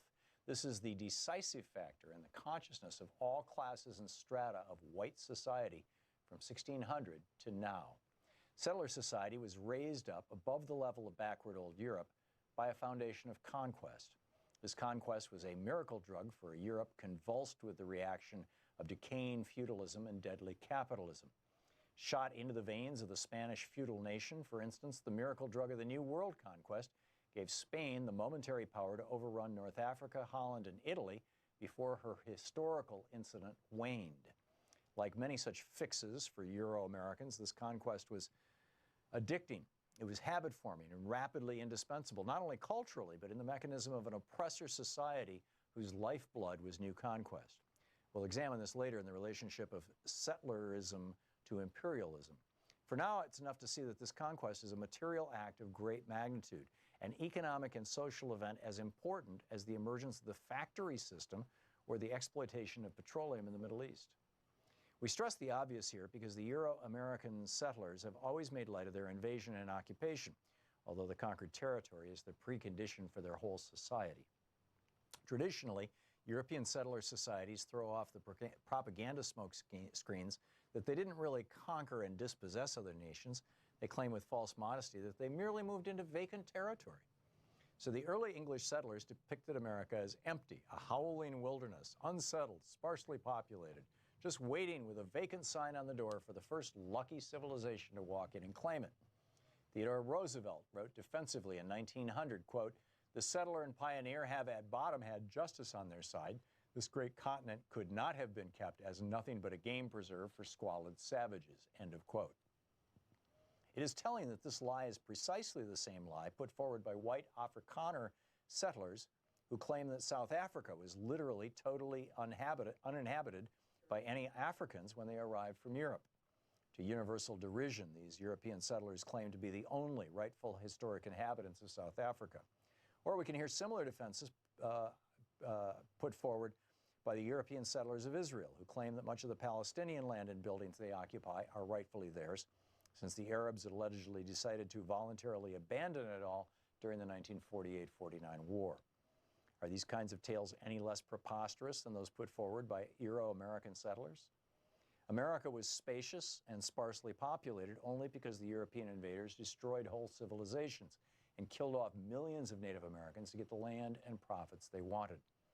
We all know that when the English arrived at Virginia, for example, they encountered an urban, village-dwelling society far more skilled than they were in the arts of medicine, agriculture, fishing, and government.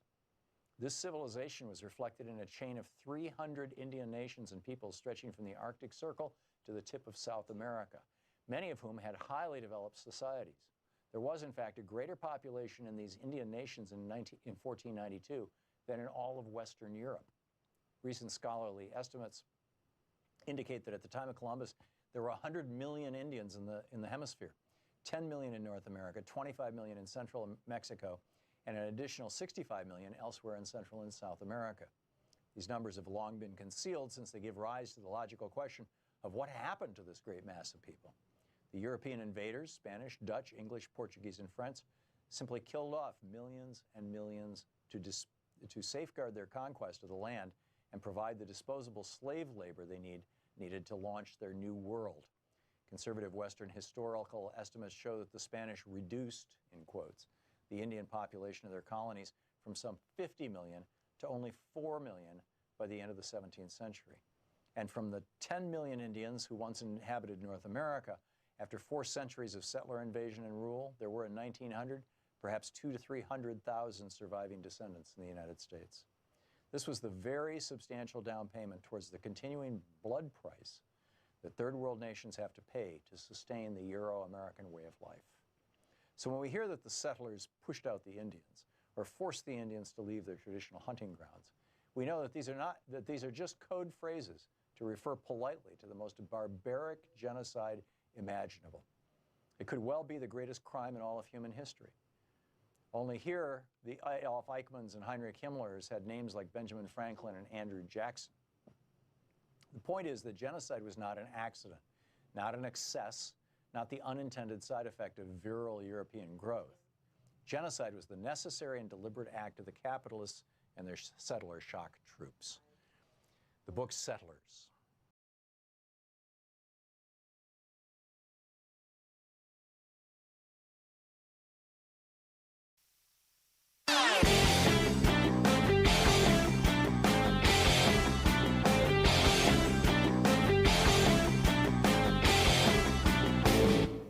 Share the Thom Hartmann program with your friends. Our podcast, The Hartmann Report, is absolutely free and available wherever fine podcasts are available. And the entire 3-hour podcast is available over at thomhartmann.com.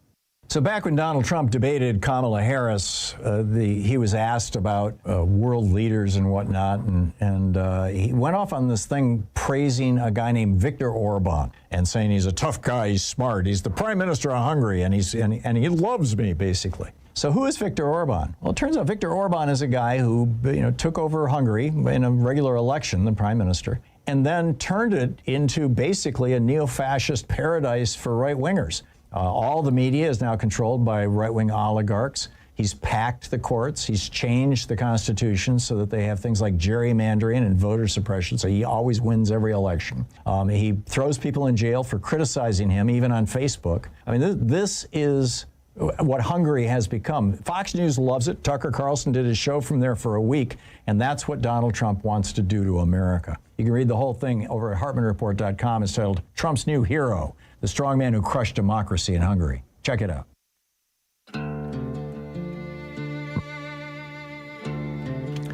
Welcome back. 35 minutes past the hour. On the line with us is our good buddy Greg Palast, the investigative reporter, Guardian, New York Times, et cetera, host of the Greg Palast Substack newsletter, Palast Investigates. I'm sorry, I don't have a URL for that. Greg, what is it?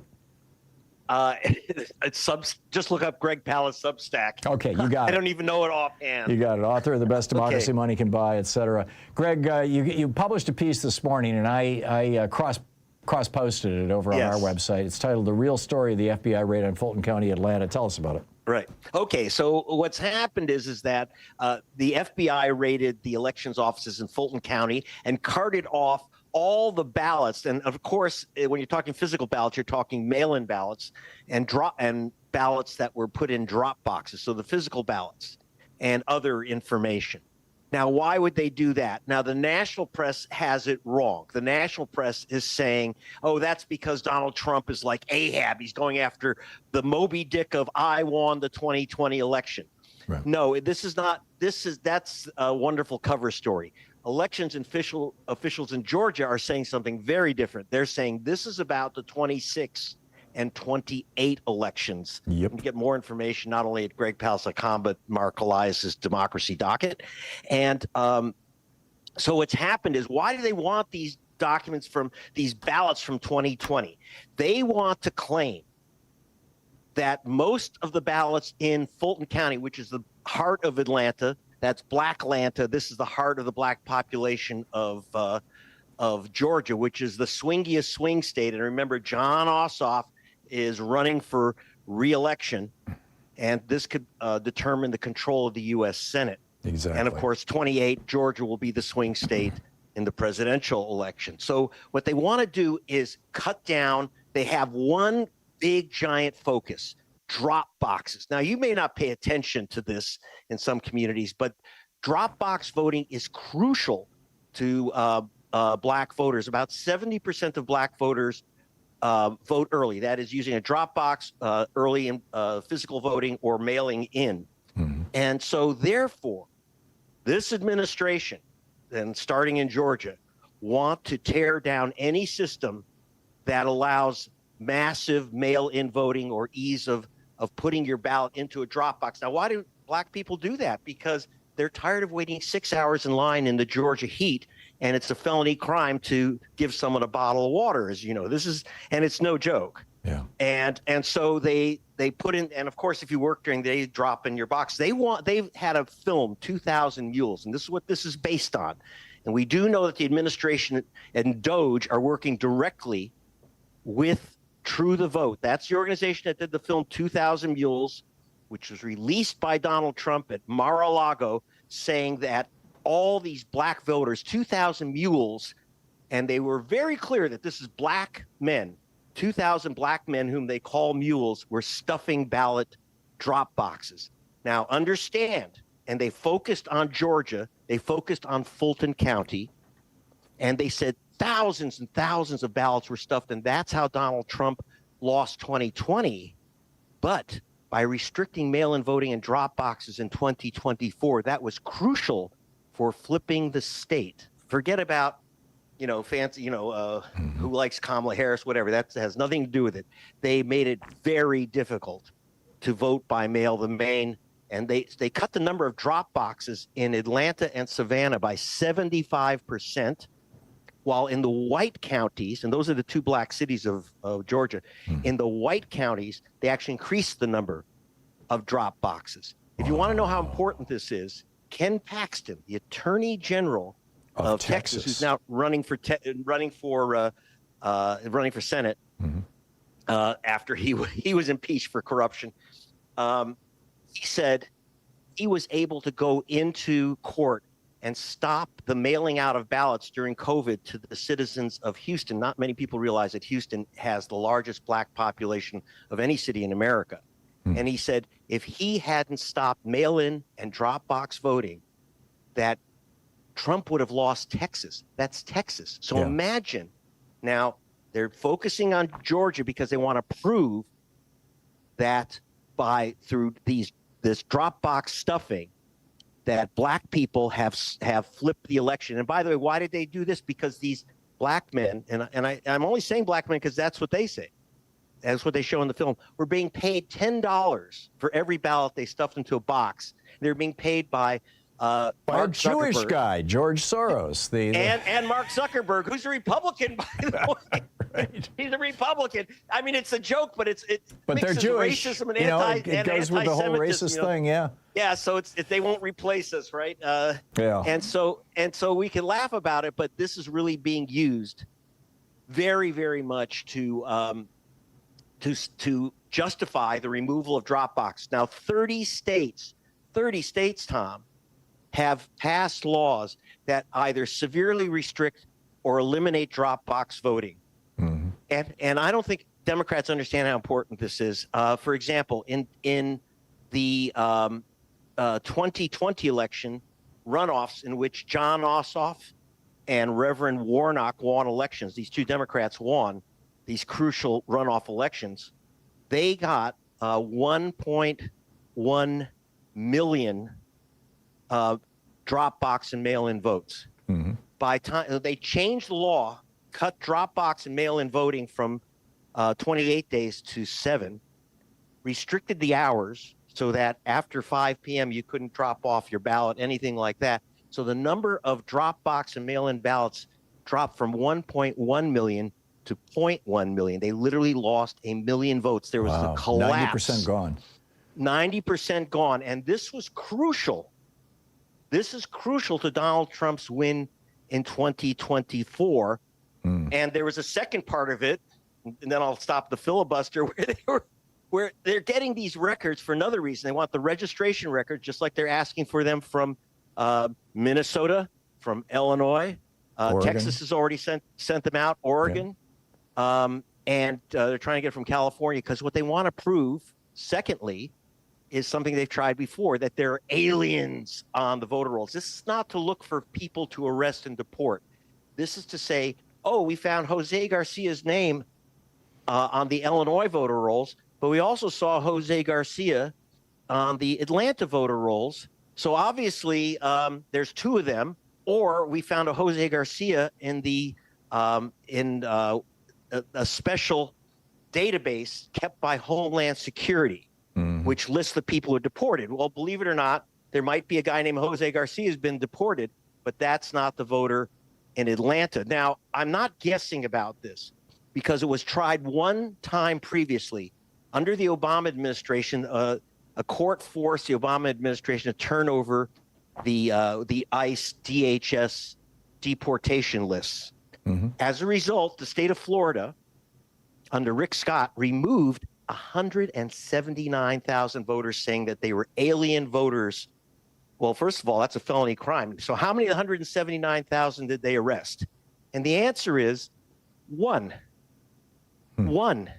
Who was an Austrian Republican, by the way, out of 100, but 179,000 people, overwhelmingly Hispanics. Do you know what they had to go? You had to go into a federal court to prove that you are who you are and that you're an American citizen entitled to vote. Right. And that's what happened in Florida. And so they're trying to Floridize the rest of the states. They're trying to do like Texas, make it nearly impossible to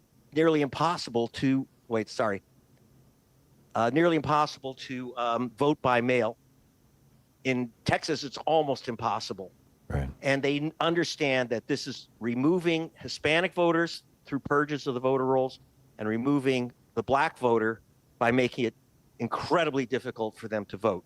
And there's a long history here. I mean, you go back to the 60s, you had William Rehnquist in Operation Eagle Eye intimidating Hispanic and black and Native American voters in Phoenix, Arizona. You've got, the court order preventing the Republican Party from engaging in caging under Karl Rove back in the 80s. That's right. And then the thing that you busted wide open when you were reporting for the BBC in 2000, where Jeb Bush knocked, 90,000 black people off the voting rolls just a few weeks before the election so that Jeb could win, or so that George could win by 537 votes? By the way, and the Times, when they finally reported that, said, reporting on my reporting, said that the lists were flawed. No, they weren't. Every single person who was removed was an innocent legal voter. Their only crime was voting while black. They tried to prove that these were felon voters voting. They could not find a single one. I went to the Attorney General and I said, what about Catherine Harris's list of tens of thousands of black men? He said, that's just Harris's political stuff.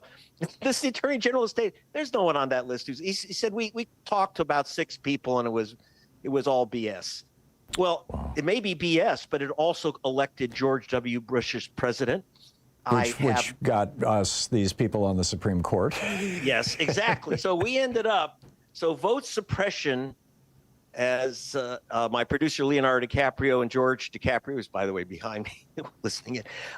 Hey, George. Says it's for real. Mm-hmm. Vote suppression makes a difference.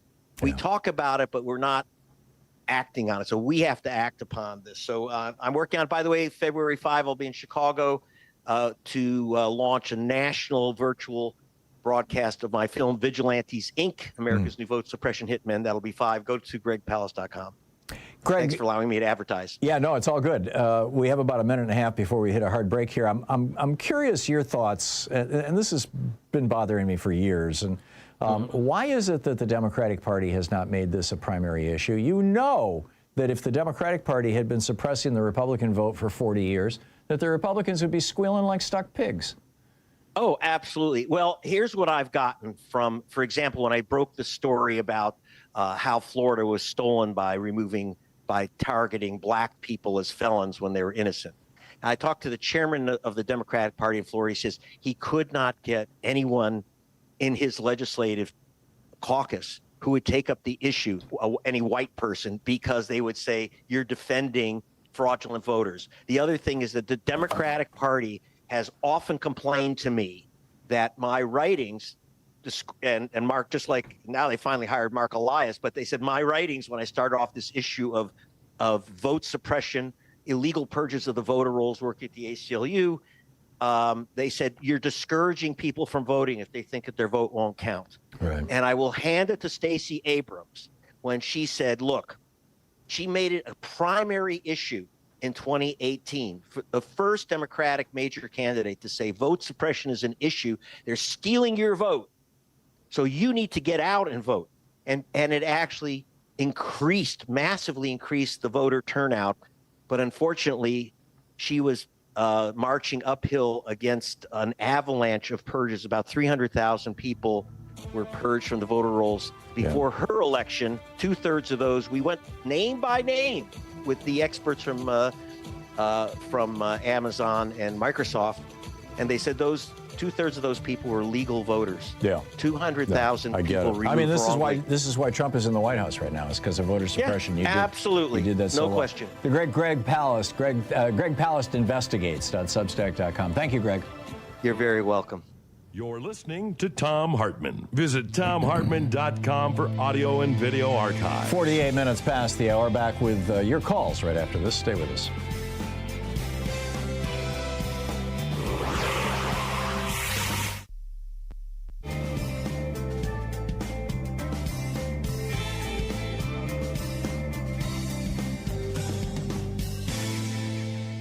And welcome back. Gene in Myerstown, Pennsylvania. Hey, Gene, thanks for watching us on Free Speech TV. What's on your mind today? Yeah, hi, Tom. Thanks for taking my call. After, I don't know, when you came on the air, Holman was just finishing up his sort of... I know, I heard most of it. Yeah. Sort of a lie-infested speech. Mm-hmm. And he went off on Biden. Yep. And of course, Trump does this every day. Right. The border was wide open. Day. Yeah, it's BS. Wide open borders, but it is BS, but it's become, in the culture, it's a perceived fact for many people, and we're silent about it. Now, I have a theory on why we're silent about it. We just don't know what to say. It's hard to say that Biden did the right thing in that first 2.5 years. He, according to my AI guy, he had about 2.5 million people come in, and during Trump's first term, it was under 1 million. And I think that Biden led with his heart rather than his head. But even he knew eventually this was not tenable politically, and that's why in that last year and a half, he really, really cut it down. My question to you is, Tom, what is going to be our response to immigration, not reacting? I'm not talking about, the ICE thing. I mean, generally speaking, what are we going to come up with that's going to be a winning immigration policy for the Democrats to run on? Well, two points I think that need to be made here, Gene. The first is that whenever there's a Democrat in office, whether the border is open or closed, whatever metric you're using to determine that, the number of people at the border, the number of crossings, and doesn't change, right? The official government policy did not change between Obama and Biden and Trump and Biden and Trump. What changed was that when Obama was in office and when Biden was in office, you had literally hundreds of Republican elected officials, and the largest of the Republican affiliated media out there claiming that the border was wide open. And what that did, because those messages don't just stay in America, what that did was it caused millions of people to come to America because, hey, Ted Cruz says the border's wide open. He's the senator from Texas. It must be wide open. And Ted Cruz said this over and over and over again. So the Republicans were creating the crisis that they're exploiting, number one. And number two, and I've documented this really thoroughly in several articles I've written. And then number two, when Jim Langford, the senator from Wyoming, said, we'll put together, he's a very conservative guy, and he wrote a comprehensive immigration bill, and it was going to pass. And Trump was running for office, and he said, don't let that thing pass. We don't want to solve this problem. This problem is the key to our basically turning America into a fascist dictatorship. Right. So those are the two things that you need to know. Gene, I got to run, but thank you for the call.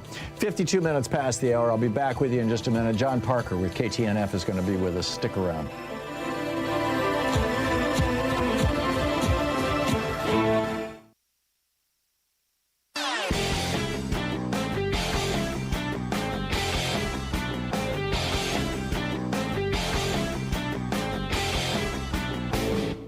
Hey, thanks so much for sharing our program and for reaching out to our stations and sponsors and letting them know that you're listening. It really means a lot to us. A lot of people wonder, where did this whole right-wing movement to basically gut our freedoms and end DEI and all this other, where did this all begin? It all started back in 1951 with a book called The Conservative Mind, From Burke to Eliot by Russell Kirk. And he argued that if the middle class ever got too big, you'd see young people and women and racial minorities all get up on their hind feet and start protesting and basically screwing up America. And in the 50s, even Republicans thought he was nuts. But then the 60s happened and all those protests, and suddenly Republicans thought, yeah, he's right. We've got to destroy the middle class, or at least cut it back. And that was Reagan's mandate when he came into office in 1981. There's a whole article about this. You can read all the details. It's titled The GOP's 60-Year Conspiracy to Kill Our Democracy. None dare call it treason, but I will. Over at HartmanReport.com. Check it out.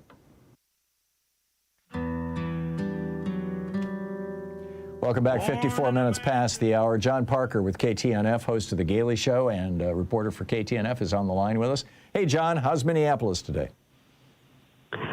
Confused, I would say. We're all still trying to figure out what Tom Holman, the border czar, meant this morning when he said that he wants to draw down troops, but only if the law enforcement cooperates with him. And we're trying to figure out what that means. He says he wants to focus on prisons and jails, like people who are incarcerated there. The problem with that is we had a press conference last week of police chiefs who said, we already cooperate with you. And they even cited an example where they're like, we actually tried to transfer an individual who was incarcerated locally to DHS. We contacted DHS and they actually never showed up. That's the example of, no, yeah, they didn't. There was the case of Sung Lee Tao. There was a lot of national media coverage of him, the grandfather who was dragged out into sub-zero temperatures and just as boxers and Crocs. Well, the guy they were looking for was already incarcerated. Right. The man that they were trying to find when they murdered Alex Preddy was an individual who has never been convicted of a felony. He had some traffic violations and a misdemeanor. There was the case when there was the shooting in North Minneapolis a couple weeks ago where an ICE agent shot an individual in the leg. They were looking for a person who was 5'2" and 128 pounds. So they went after a suspect that was 5'7" and 172 pounds. So apparently they can't even tell the difference of descriptions. So we're trying to figure out, like, what does this mean? He says there's a plan in place. We're trying to figure out, does this mean they're looking for a way out and they're trying to save face by going after people who are convicted? Or are they just trying to stay low before ramping up again next week? I think, this morning, Holman said, and I quote, "I begged for the last 2 months on TV for the rhetoric to stop. I said in March, if the rhetoric doesn't stop, there's going to be bloodshed, and there has been. I wish I wasn't right. I don't want to see anybody else die." That's the verbatim quote. Now, here is Tom Holman in February. Quote, "I'm coming to Boston, and I'm bringing hell with me." This is Tom Holman in March. Do I expect violence to escalate? Absolutely. This is Tom Holman in July, referring to a Democratic congressman. "I actually thought about getting up and throwing that man a beating right there in the middle of the room."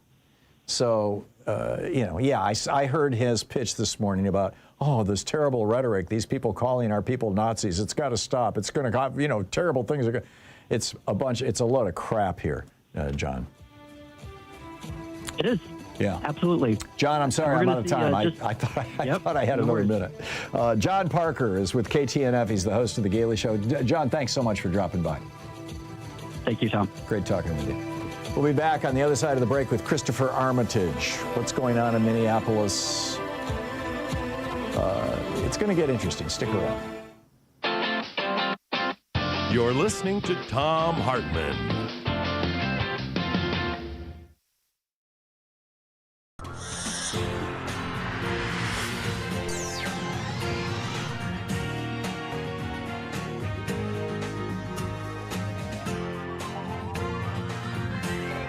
We say fight back!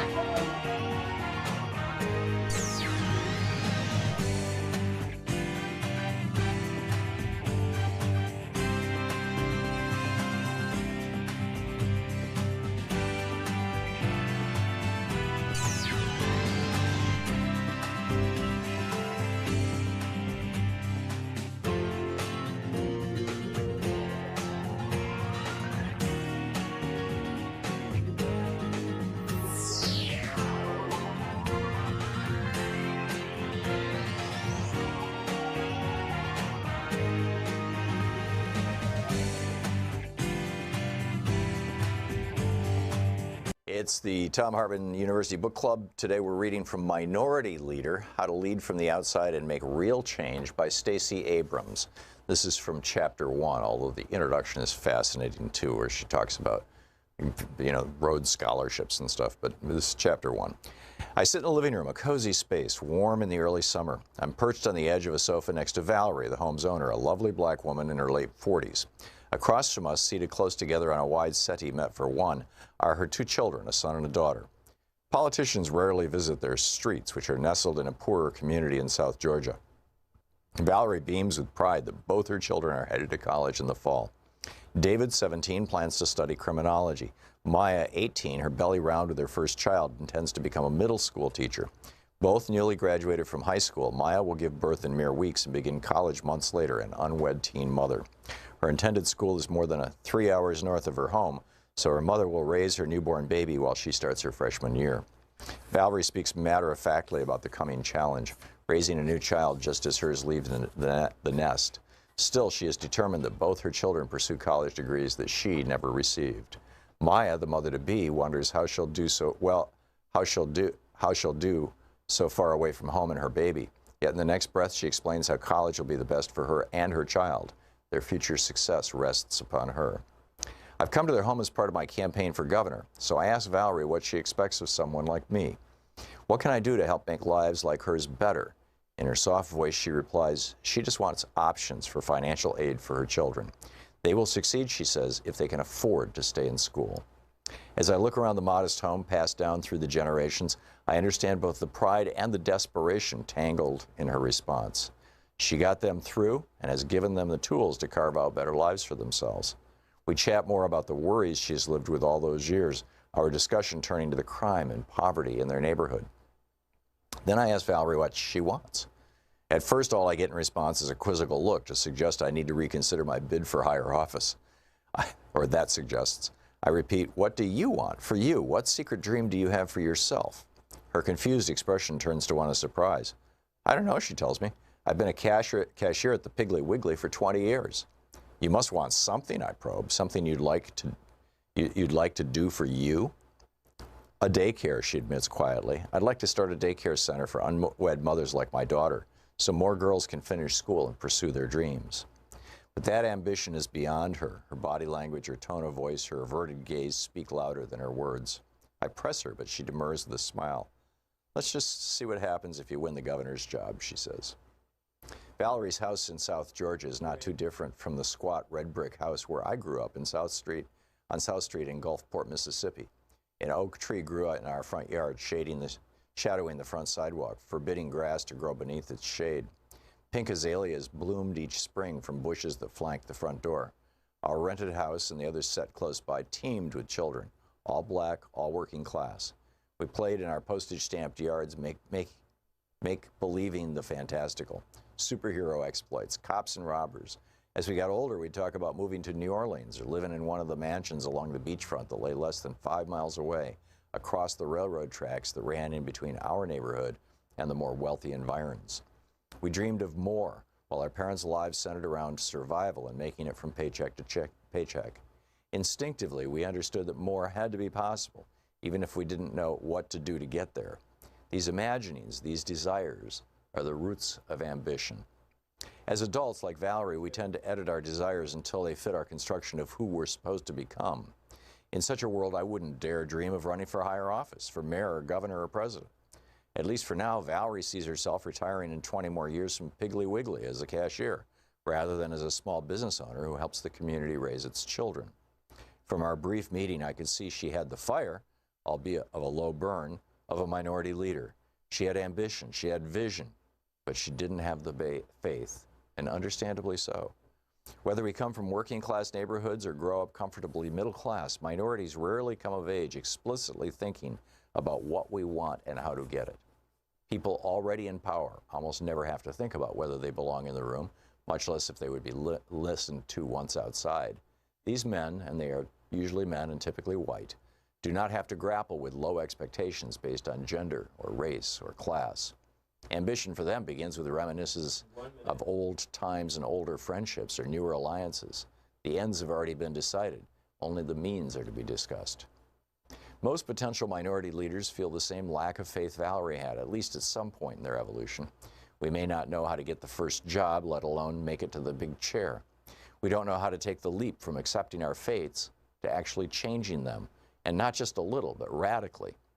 Then there are those who simply don't know what they want. The drive to achieve burns inside, often without a clear target. We want to be something, but what that is remains hazy. Often we cannot articulate our goals because they lie just beyond the reach of who we're supposed to be. Ambition's scale is irrelevant. What holds us back is not scope, it's fear. And because we don't know what to call our dreams, don't know how to make them happen, or are pretty sure we'll be disappointed, we just stand still. But becoming a minority leader demands that we embrace ambition as our due. Stacey Abrams.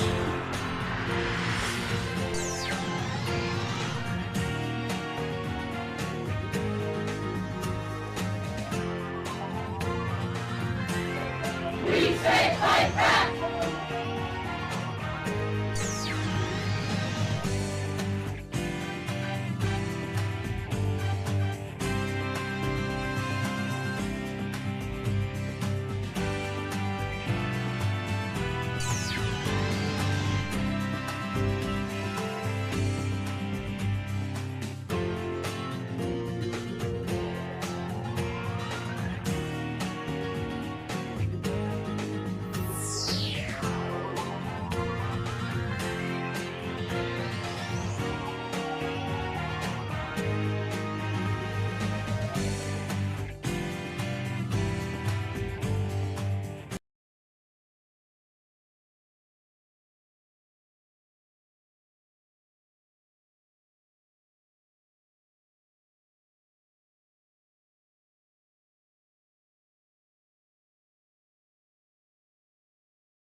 Weaver.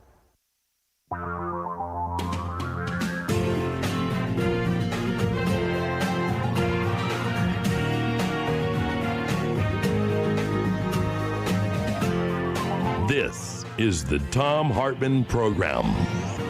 Hey, welcome to the third hour of our program. On the line with us, Christopher Armitage, the journalist, criminal justice researcher, former law enforcement officer, veteran, author. cmarmitage.substack.com is where you'll find his website. It's called The Existential Republic. You can also go over to substack.com and just plug that in. It'll pop right up. Armitage at .bluesky.social as well. Chris, welcome back to the program. It's always good having you on. I understand you've been in Minneapolis? Yeah, I'm there right now. I spent most of this month in Minneapolis just covering what's going on, helping activists wherever I can. What have you learned? Well, I've learned about the incredible power of this community and how they stand together in solidarity because the fight is real. These people have been invaded by a hostile foreign military and are working together as a community every day to protect their most vulnerable. It inspires me, it gives me hope and faith in our future. I also continue to see politicians call for moderate responses to an immoderate situation and to use their podium, but not their legislative or other authorities. Yeah, well, I think, one small bit of good news is that all 47 Senate Democrats voted to refuse to advance a funding bill that would have included money for ICE and DHS. That is good news, and I will say, the work of the Senate Democrats, it's nice to see them come out on the right side. And I don't want people to feel totally pessimistic because, like I said, tomorrow there is the second Friday in a row of a general strike, and it's going to be even bigger than the last one. Thousands and thousands of people. Yesterday was this vigil for Alex Priddy, and I got there at 7, which was the start time, and it was bigger than the entire block. And there were people, handing out flyers with information. This community is still actively organizing and engaging to purge themselves of this outside risk. And I think the American people are only getting more engaged every single day. So at some point, the scales will tip in the other direction. Ken Klippenstein has published information that ICE is building databases of protesters. And in Lewiston, Maine, apparently, or in Portland, Maine, they actually started going up to the homes of people that ICE had filmed at protests, banging on their doors and demanding to know why they're, unpatriotic or whatever. Complete with masks and guns, right? These guys are showing up. Is that deterring people in Minneapolis, or is it pissing them off and engaging them? Well, it causes fear. I was just hanging out with some local mothers who live in suburban neighborhood, and they help out with ICE Watch. The thing that Alex Priddy was doing when he got shot, they've been doing for weeks. And they're all subsects of society are going out and doing this, and they're having these agents tell them that they're the domestic terrorists, and the agents are filming them, and they're saying, we're putting you in a database, and people are getting followed, and the signal chats to help with just observing what's going on. Those have been invaded. So there's fear, there's concern, but I haven't met a single person who said it's going to stop them. Yeah, thank God. You published a piece over on your Substack blog or newsletter, the Existential Republic, titled, "Could the U.S. adopt the European Union's model using existing constitutional law?" It's a little bit wonky, but I found it very thought-provoking. You want to lay out your premise for us? Absolutely. I like using the European Union as this example, even though originally a lot of people know that we started out as more of a confederacy, and then we changed that within our first decade. A lot has changed since then. The European Union came out of World War II, and they said we need to be able to collaborate and work together despite all the challenges that we've had. I think there's they literally waged a war against each other. The United States as it exists right now feels like two very wildly different nations. And so the European Union model gives room for sharing a currency and monetary policy and a military, but also allowing for self-governance at levels where people don't feel that they're being unduly controlled by a federal power. A lot has changed since this country was founded. For the first 100 years we were around, a horse was the fastest way to get information from one place to another. And so using that European Union model with existing architecture that promotes dual sovereignty and states as their own authority, we can pass the laws that we need to mostly self-govern and use that leverage to create more independence from other states without an official secession. And it would bring us towards that confederation. Now, if it could happen via Article 5 convention, great. While Biden was in charge, more than half of Republican-led states actually were signed up to join for an Article 5 convention. Yeah. Now, I don't think they're going to agree to that now because they're running things. But the point is, we can do this with or without the convention using existing strategies and just pass the laws. And if we pass enough of them, the Supreme Court won't have time. They'll be too busy on their oligarch yachts to handle the increased docket load from states just saying, we're going to self-govern until you're ready to come to the table. Well, you know, prior to the Civil War, I mean, one of the old saws from historians is that prior to the Civil War, we were a strong state, weak federal government nation, and post-Civil War, we became a strong federal government, weak state government. And I don't recall, other than the 13th, 14th, and 15th Amendments, you know, which arguably gave some more power to the federal government, but you know, to enforce things like equal protection under the law. I'm not sure that there was that big a difference. I mean, do we really need new laws for states to start asserting their 10th Amendment privileges? I think you're completely right. We don't need new laws to do it. We can just do it. And that is where we end up is the European Union style model. That's kind of the heart of the soft secession type movement is you're not submitting a letter of resignation from the federal government. You're just saying, we're going to handle things on our own, and you're welcome to litigate it, but you better enforce it. You better make us follow your rules. But we're going to completely ignore you and nullify you. And that's actually the greatest tool we have for fighting Trump and for fighting the GOP and fascism. It's just saying we're going to take power away from you by completely blocking you out from our governance. So let's move this from the abstract into the specific. Give me a couple of examples of what a state, you know, Minnesota or Oregon or New York could do to assert essentially their independence from or separation from, I don't want to say the federal government, I want to say the Trump administration, but I suppose it's both. Well, and I'll open by saying, too, that the Democrats and Republicans for a long time have chosen to ignore Supreme Court rulings or federal law. Texas did it on their border during the Biden administration. Blue states did it with cannabis legalization. There's long precedent for this. That's the softer side of soft secession. Now, something I've been talking about more lately is oppositional federalism. How states could assert that is through model legislation like the Means Testing Corporate Welfare Act. So that's a way of combating Citizens United and the influence of money in politics by saying we will not let corporations contribute to political campaigns at the same time that they receive any tax dollars, any subsidies, any grants. So you need to choose between one or the other. If states wanted to get even more oppositional, that gets around the First Amendment objection? It does, actually, because this is voluntary programs and voluntary actions. Right. Because we do that with welfare already, disability. We do it in so many different arenas as we means test. We say we're giving you a free thing, so we're allowed to say what the standards are going to be. Are any states actually doing that or proposing that? Well, me and the Existentialist Republic team wrote this 3 weeks ago. Since then, I've spoken to 36 state legislators in 4 different states, including a state Senate majority leader, and they are very interested. If we can have the most industrious state representative sessions in U.S. history, we can win this. And that model that you're just talking about would dial back or could dial back the political power of individual corporations. What about the political power of the billionaires? How do we deal with that? How do states deal with that?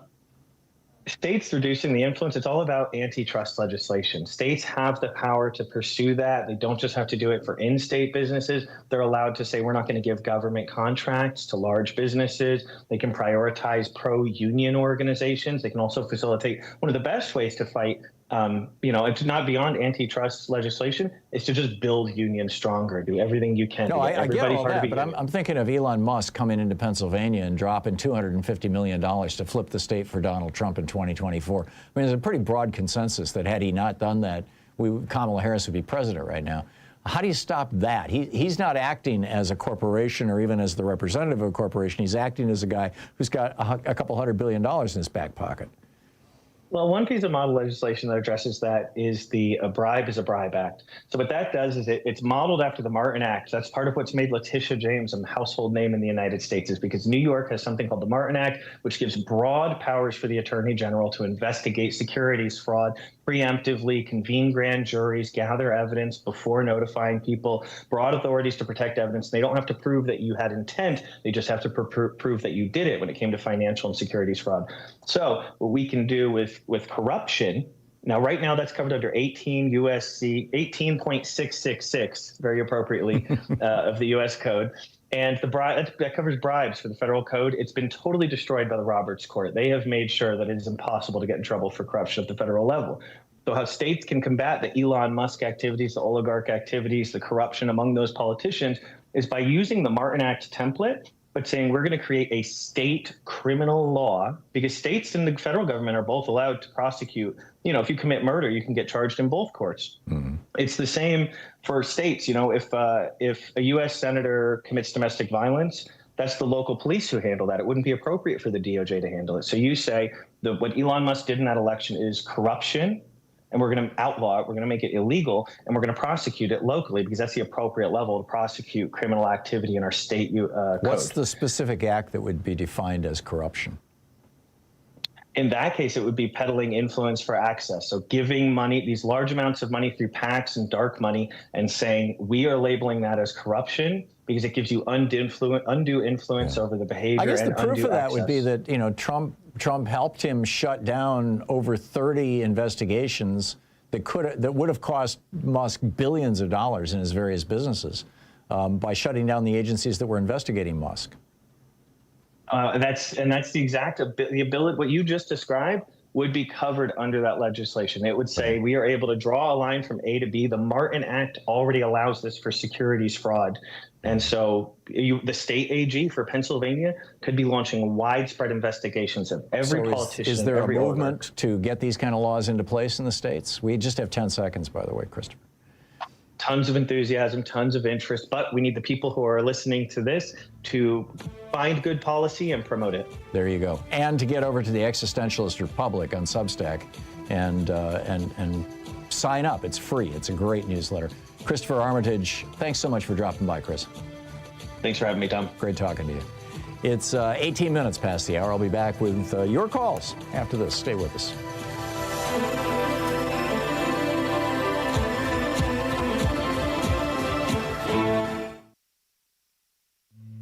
This is the Thom Hartmann Program. Defending America from the weapons of mass deception. I'll be right back with your calls.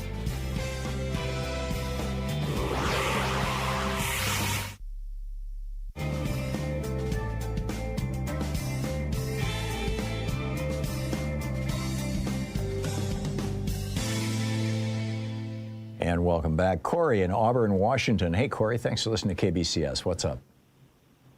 Hey, Tom. Yeah, good show today. I've been listening to all this. I wanted to start my thing with a real quick thing about gerrymandering. A way that they could fix that is if the Congress passed a law limiting the number of sides a district can have. Some districts have like 3,000 sides. They'll cut through like somebody's backyard. And you know, there was legislation proposed to that effect back a decade or so ago, and what it did is it simply required that all congressional districts must be polygons or whatever the geometry word is for a you know, a single you know, rounded or squared or whatever, you know, shape. So yeah. But anyway, yeah, I want to talk more about some ice stuff. And I just listened to Springsteen's new song, "Streets of Minneapolis." Have you heard that? I have not heard it yet. No, I'm going to listen to it after I get off the air. He wrote it a couple of days ago, then he just recorded it, then he put it out yesterday. But that's pretty good. Yeah. But Trump, boy, he's like the guy. He just unlimited fear and unlimited ignorance. You know, and he just hands it out to his supporters. They just gobble it up. You know, he just makes them afraid of the same things he's afraid of. Make him not know anything that he does. You know, like he talked about tariffs, taking trillions of dollars from these other countries in tariffs. I am more change in my front pocket here than all the countries have paid in tariffs. They don't pay the tariffs, so That's right, American we do. importers pay the tariffs. Yeah, You and I do. and no, he doesn't. He finally admitted he can't read maps, but he doesn't understand time zones. He doesn't understand math. He's talking about getting these 800,000% cuts on prescription drugs. Well, once you cut it 100%, then they're going to start paying you. A friend of mine, he's got Crohn's and ulcerative colitis. He's got one of the drugs like $32,000 a month. Yeah, just imagine they're going to give that to him free, then pay him $320,000 a month extra. Yeah. I don't think the shareholders are going to go for that. Say if he cut it by 1,000%. He's been bragging about deals he cut with the drug company. They're all voluntary, and none of those drug companies have done anything. But he talks about. I'm just astonished that MSNBC is still putting him on television every morning. It's just amazing. Corey, I got to run, but thank you for the call. June in Seattle. Hey, June, what's up? Hi, I was really shocked today. Okay, I'm 75. I don't do any social media, but I do all my news on YouTube. And I do that, all the political stuff and everything, and watching animal videos. That's it. So I go, and yesterday I was on a lot, and I spent time listening to Representative Ann Johnson from Texas give a brief, brief video on redistricting. And man, she said it like she was just so powerful, and I had never heard of her. So anyway, then I put together this idea that maybe she could run when Mamdani was available and he could run as VP. And I was telling some people, like maybe 10 or 12, emailing, and I emailed both those people. But okay, so, and then there was another video that I passed around to again 10 people. Whoa, June, your phone has. All right, so today I go in. Go ahead. Oh, can you hear me? Yeah.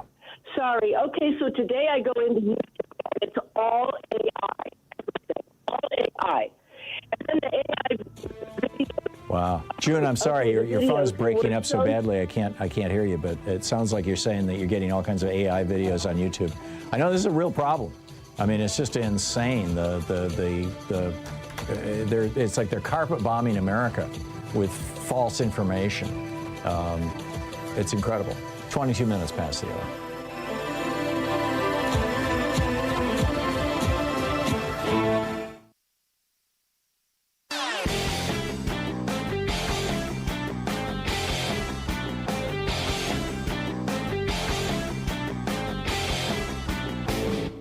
Change starts with you. You can be calling your Democratic or Republican representatives to let them know what you think by calling 202-224-3121. It's the Capitol switchboard. It'll get you right through to them.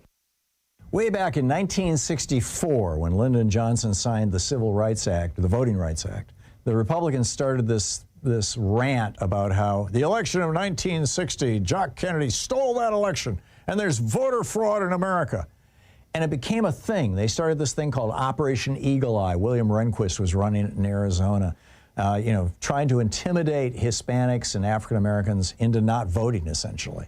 They've now used this claim that non-citizens are voting, this voter fraud claim, in virtually every red state to make it harder to vote, to purge people off the voting rolls, to make people's votes not counted with their exact signature matches. It's a scam. It's a grift that they've been running for 60 years, and the American media won't call them out on it. There's a whole piece about it called Trump and the GOP's Big Lie 2.0 over at HartmannReport.com. Please check it out. You'll find it fascinating.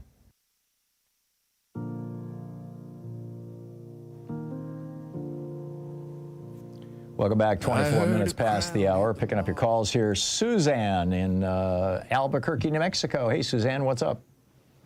Oh, hi. How are you, Tom? It's great to hear you. Thank you. Back at you. It's something. Thank you. It occurred to me this morning that we taxpayers are paying the $50,000 signing bonus for the ICE people. Is that right? Yeah, and the $2,000 bounty every time they detain somebody, even if they're a U.S. citizen. Yeah.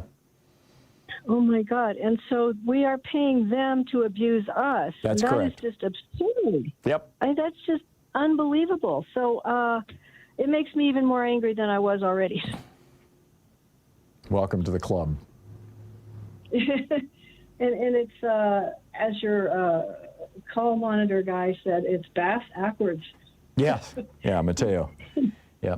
And then, and the other thing is, we don't really seem to have states' rights anymore. We have red states' rights only, right? Well, the red, I think, you know, Chris's point that red states have been ignoring the federal law and ignoring the Constitution, and now they're trying to, I mean, they're really going after federalism. You've got 2 different red states now that are trying to arrest abortion doctors in blue states for, you know, talking about or mailing out abortion pills.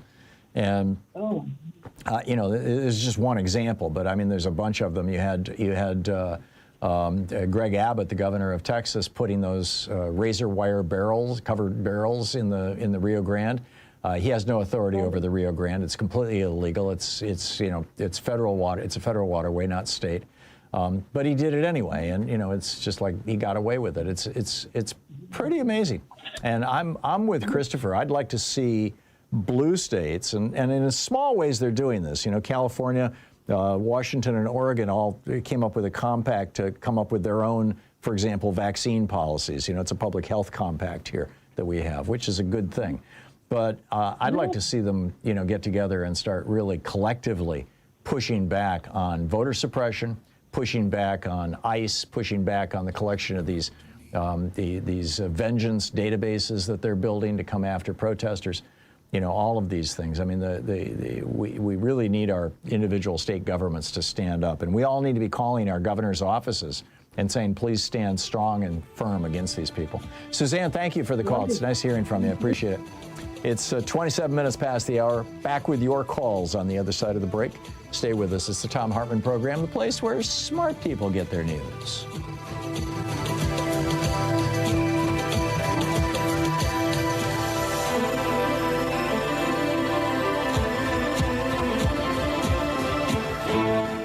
You're listening to the Thom Hartmann Program. Call 202-808-9925. It's the place where despair is not an option. We'll be right back.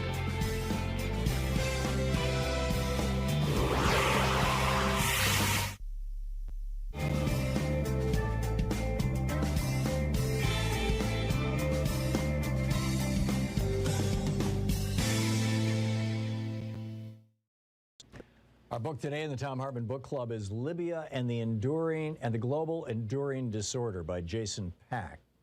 And this is from the preface, titled Welcome to the Enduring Disorder. Today's international system is like a ship adrift during a pandemic. With the captain lost to the virus and the most capable and conscientious members of the crew self-isolating in their cabins, the deck is now teeming with contagious megalomaniacs. Rather than collaborate, each thinks he knows how to steer the ship better than the admirals. As the winds pick up, a fight breaks out among those scrambling to infiltrate the bridge.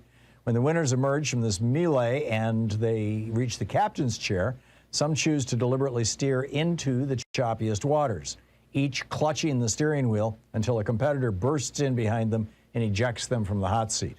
As the vessel craters from stem to stern, those with fainter constitutions or a greater respect for the competency hierarchy have simply chosen to retire to their cabins. Will the crew eventually reemerge from their quarters to put the technocrats back in charge?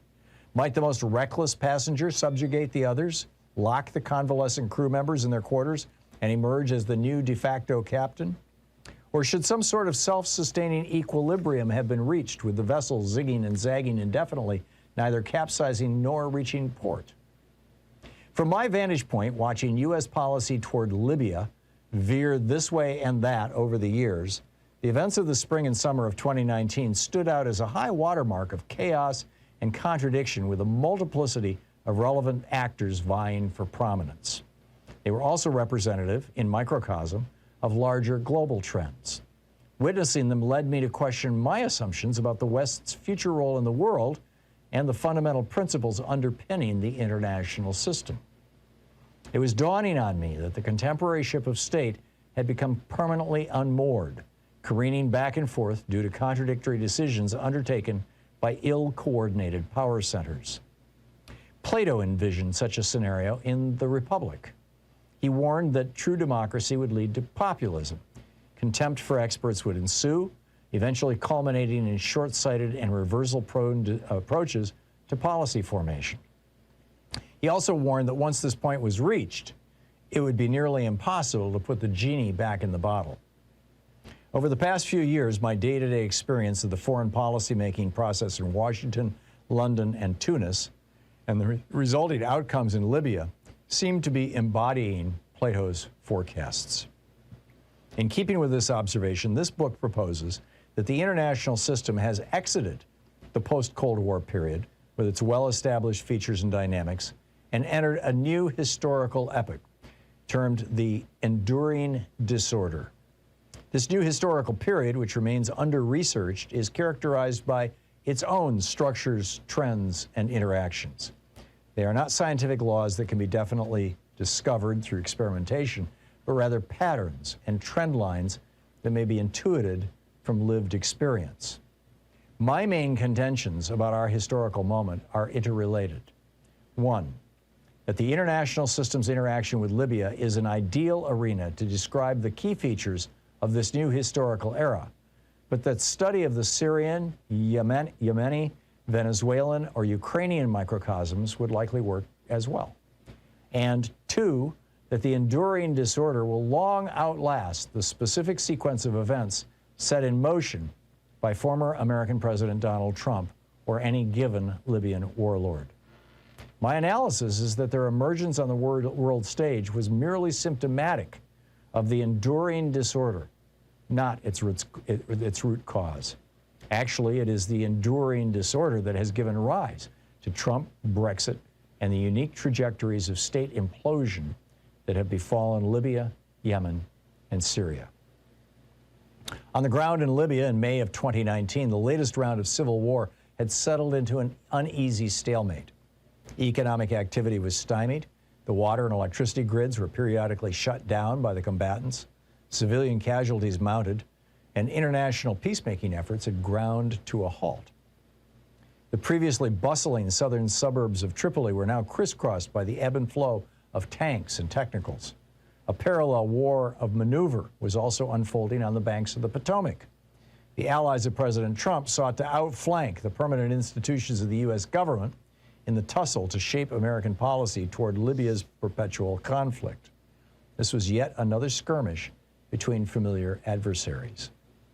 In the prior battles between Team Trump and U.S. institutions that set various aspects of Russia, Ukraine, and the Middle Eastern policy, each side had already demonstrated its unique strengths and weaknesses.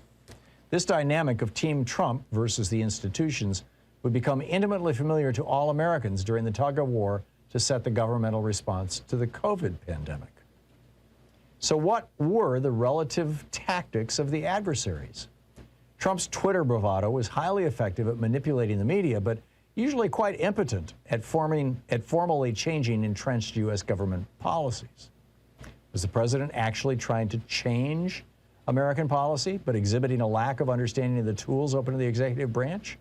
Or was he achieving his aim simply by stirring confusion, creating uncertainty, and preventing coherent coordination with America's allies? The book Libya and the Global Enduring Disorder by Jason Back.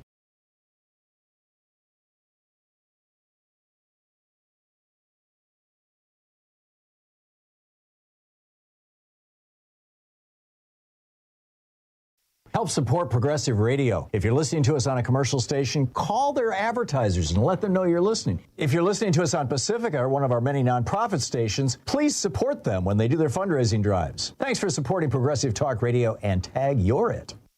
Did you know that the ancient Roman Republic, which for 480 years was actually a democratic republic before Julius Caesar kind of ended the democracy phase and replaced it with the autocracy phase, that they were brought down by a very small group of very rich people. The richest man in ancient Rome was Marcus Licinius Crassus.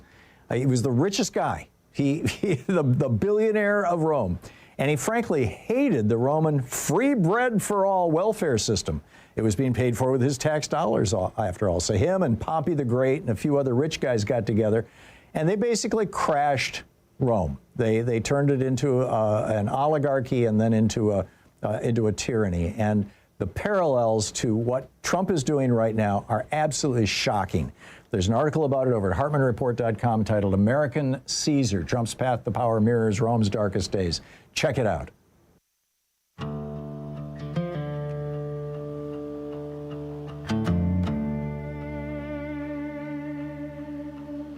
They said he stepped back, said the fire burned out, said the wolves went quiet when the crowd got loud. But I've seen a smile when a fist unclenches slow. That ain't mercy, son, that's learning how to go. He took one step back just to mark the ground, count the silence, count who didn't make a sound.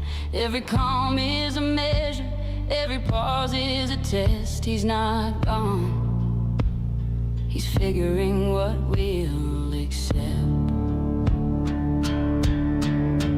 Fascism don't kick the door, it don't scream your name, it learns your rhythm, then it softens the pain. It don't wear boots, it wears a suit and a grin. When the devil learns to whisper, that's when he wins. 36 minutes past the hour. Welcome back. Picking up your calls here. Dave in Hoffman Estates, Illinois. Hey, Dave, what's up? Hey, Tom, I was telling Mateo last hour, it would have been a good topic I could have before Ittner came on. I just read a report today that the combined war casualties in Russia's war on Ukraine could soon hit 2 million, with Russia suffering the largest number of troop deaths recorded for any major power in any conflict since World War II. Yep. The Center for Strategic and International Studies report came less than a month before the 4th anniversary of Moscow's full-scale invasion of Ukraine on February 24th. The report said Russia suffered 1.2 million casualties, including up to 325,000 troop deaths between February 2022 to December 2025. And it's also estimated Ukraine, with its smaller army and population, had suffered between 500,000 to 600,000 military casualties, including up to 140,000 deaths. And then about a month ago, I was watching BBC, because sometimes I'll watch these if I don't want to get it slanted either left or slanted right. It's pretty straight shot.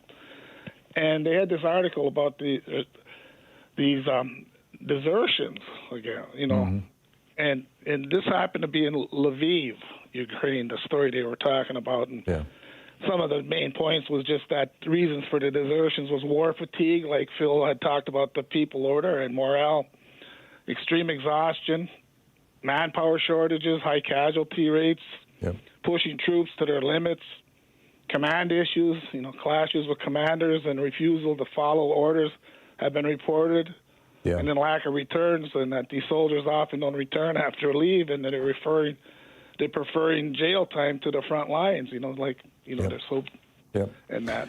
Putin opened the gates of hell. This guy is a murderous, psychopathic thug. In the model of of Hitler or Pinochet, or pick your tin pot pathetic dictator. That's Putin, and Trump loves him. Trump wants to be him when he grows up. Trump just hung Putin's picture in the White House day before yesterday. I was shocked when you guys mentioned that. Now, from that guy, now we've gotten that, and then during January 6th, you had holding the Confederate flag inside the Capitol. This is what the GOP has brought us. This is what these Republicans have brought us. This insane man in the White House who is sucking up to an insane dictator, hanging his picture in the White House and letting people die in Ukraine. It is obscene. Dave, I got to move along, but thank you for the call. Well said. Dean in L.A. Hey, Dean, what's up? Good morning. Hey. Well, Tom, it's been a while. Great to talk to you again. I had something that I had just happened upon on PBS. In the last 12 hours, you have those moments of coincidence. I hear a guy on a finance show. I was watching a cable show who mentioned hyperinflation. Right. And then watching a show last night on PBS. Thank you for PBS still putting out these shows. It was about the German Bund movement exactly 100 years ago that kicked in like New York, upstate New York. Mm-hmm. It's truly fascinating. Have you seen the movie Midnight at the Garden? No, I haven't. It's a little 15-minute, 20-minute thing that you can find on YouTube, or at least you used to be able to. And it was a German Bund meeting in Madison Square Garden where something like 20,000 Americans showed up wearing Nazi swastikas on their sleeves. And there were 10,000 people outside protesting at the same time. I mean, it was like, as if you colorize that, you could see it in Minneapolis right now. Yep. But the Nazis are still with us. They're still with us. They are. The movement is still there. The one thing that kicked in for me, though, is I'm nearing retirement, so I follow my 401k quite a lot. Mm-hmm. And I'm able to manipulate it a bit, and I can take money out of my risky investments and move it into my safer ones, like T-bills and all. Mm-hmm. But when the guy mentioned hyperinflation, I started to think, wait a sec, even if I turn my 401k into nothing but cash, that's still not safe. No, and hyperinflation, about the only thing is safe is either a stable currency, Swiss franc, or gold. Correct. And so we have some gold and silver. But even that is, the weird thing is it's supposed to be a seesaw effect. Like gold and silver would drop if the market's doing well. But yeah, I'm feeling like AI is running so much of the... Well, hang on just a second. Gold and silver are not contra to the market. Gold and silver are contra to the value of the dollar. So the value of the dollar can have an impact on the market, although sometimes if the value of the dollar drops, I mean, it dropped 6% last April, and that hurt the market, but it's also dropped quite a bit in the last 2 weeks. I don't know the percentage, but it's a substantial drop. It's hovering around under 49 now. Yeah, and the consequence of that has not shown up in the market. So, but it will show up eventually in the fact that everything we import is more expensive. And the dollar is worth less, which is a fancy way of saying this is early stage inflation. Right. I just hope we don't see it go into hyperinflation, which that predated. I don't think that's going to happen in America. I don't. Although the one thing that could cause it is if the BRICS countries or China and Russia or whatever, if they got together in a serious way and said we're going to stop all. China now has an alternative to SWIFT, right, for clearing financial transactions internationally. If that becomes real and we get basically untethered from the world economy, and Trump is moving us in this direction as he takes Putin's instructions step by step, break our bonds with Africa by destroying USAID, break our bonds with Europe by destroying NATO and the EU. As Trump continues to do everything Putin tells him to do, eventually it'll reach the point where the rest of the world decouples from us economically. And when that happens, then we may well be vulnerable to hyperinflation. Yeah, I hope the smart people in the room will lift up their, finally look up and go, maybe we should do something about this. Yeah. Well, you would hope. But I'm telling you, Dean, the billionaires, the right-wing billionaires who are supporting Trump, they love recessions. They love recessions. They make their biggest money during a recession because you can buy things on the cheap and then ride them back up. You can buy everything. Even real estate goes down during recessions. So they're all cheerleading Donald Trump. Dean, I got to run, but thank you for the call. David in Wheeling, West Virginia. Hey, David, what's on your mind today? Oh, two quick things. I'm glad I got to talk to you. It's been a long time. Thank you, David. I was reading Robert Reich had a editorial I just read today about making good trouble. And one of the things that he added to that I'd never thought about was a way for businesses and corporations and people that are doing business internationally is to switch to a currency, like maybe, as you mentioned, the Swiss franc or something else, to do their business instead of the dollar. The dollar is falling. It's not failing yet, but it's falling. Yeah. What you think of that? And I'll give you another thing to think about real quick. Gary Frank's column here a few weeks ago talking about the last shutdown. And he thought they were dragging that out, trying to get the end to the filibuster so Trump could get his version of Hitler's Enabling Act. So, multiple choice question. Makes a lot of sense to me, David. It makes a lot of sense to me. Whichever one you want to go further with. Yeah. Robert Reich is a rock star. His Substack newsletter is brilliant, and he's doing great work and speaking out loudly. And his stuff gets reprinted over on Raw Story, et cetera, constantly. It's even in our local Republican newspaper. Right. We here, as individuals, don't have really the option of using foreign currencies. No, but businesses that do international trade, corporations do. Well, they're gonna do what's best for their bottom line. So we'll see how it shakes out. But David, I got to run. Thank you for the call. Interesting. 45 minutes past the hour. I'll be back with more of your calls in just a minute. Stay with us.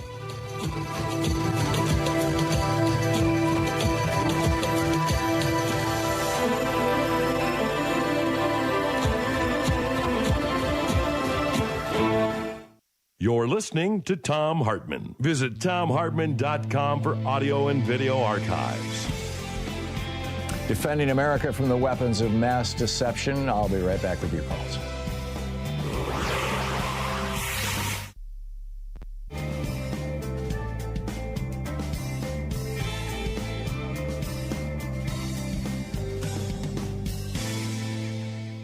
And welcome back. Morris in Inglewood, California. Hey, Morris, what's up? Hey, I'm going to tell you something, Tom. Donald Trump has become an international embarrassment. You know that. Oh, yeah. And I know you done checked out Mark Carney's speech at Davos. I know you have. Okay, here we go. The international community, Tom, they're going to be able to do something that we can't do when it comes to Trumpism. They're going to be able to put the brakes on this guy. It's going to start with the Europeans pulling out of the FIFA tournament, the soccer tournament. They can't come here, Tom. It's just too risky. This guy's a madman. Have you seen any indication that that's happening, Morris? Because I keep waiting for it. No, there's a lot of discussion. I think the French are the first ones that's taking the lead on it. But you're right. Let's wait to see somebody pull the trigger. Yeah. But, Tom, just apply a little common sense. You know, if you're a Jewish person, you're not going to visit the Olympics in 1936, are you? You know, I mean, just people just not going to do that. They're not going to come here. And then aside from the soccer situation, and besides, he done banned 75 countries, most of them from Africa. But besides the soccer tournament, right? Remember we were talking about the treasury bonds? Yeah, I can't let it go like a cavity. You know, Denmark wants to sell theirs. Now they're not heavyweights, but they were upset because Trump was talking about their Greenland stuff. But now Germany wants to sell theirs. Now we haven't gotten to China and Japan just yet. Italy wants a repatriation. I guess that's the right way to pronounce it, of their gold. Okay, there's a new currency coming down the road, okay? And I'm going to leave you with this, Tom. Everybody, check out Mark Carney's speech at Davos. And, Tom, I'm going to leave you with this. I'm going to say it if you can. Donald Trump is a Trojan horse for Vladimir Putin. Yep. And it got that way due to dirty politics. And so are many members of our Congress, if we can get to the Epstein files. But he's a Trojan horse because if you sit back and look at what's going on, Putin is sitting back clapping his hands like he's being entertained in a movie. Oh yeah, I mean everything. He's loving it. He is loving it. He's got his guy in the White House. I mean, this is and he spent a lot of money and a lot of time and effort to get his guy in the White House too. And I'm convinced that without Putin, Trump never would have gotten into the White House in 2016. So well said, Morris. Thank you very much. Wally in Portage, Indiana. Hey, Wally, what's up? Hi, Tom. I appreciate your time. I'm kind of panicking here. I found out the Indiana House of Representatives has passed a bill to create a quasi-military force of the Indiana National Guard with police powers for use by the Indiana governor. So he's our Indiana governor. That's what what's his name down in Florida did. Ron DeSantis. So he's making a secret police force just so he can go in. I'm sure he's going to attack the Democratic area. We only got 2 Democratic congressional districts, and I'm sure that's where he's going to send them. You know, I think they're mobilizing these paramilitary pseudo police forces for the election. The Republicans are just completely freaked out. They know they're going to get wiped out in this election this November. I mean, people are so pissed off. They're pissed off that their kids have measles and they're dying. They're pissed off that the Social Security, you can't get through to Social Security anymore. They're pissed off that the inflation is still going on. They're pissed. I go a long list. And the Republicans know that the only way that they can hang on to power and thus hang on to access to the wealth that they are all addicted to is to rig the elections. And they're doing it every way they can, from gerrymandering to voter suppression. So it's going to get even more intense, I guarantee you, Wally. But this raid on Fulton County this morning, with Tulsi Gabbard, for God's sake, showing up, this is the beginning. This is the official beginning of the rigging of the 2026 elections, the stealing of the elections. Thanks for the call, Wally.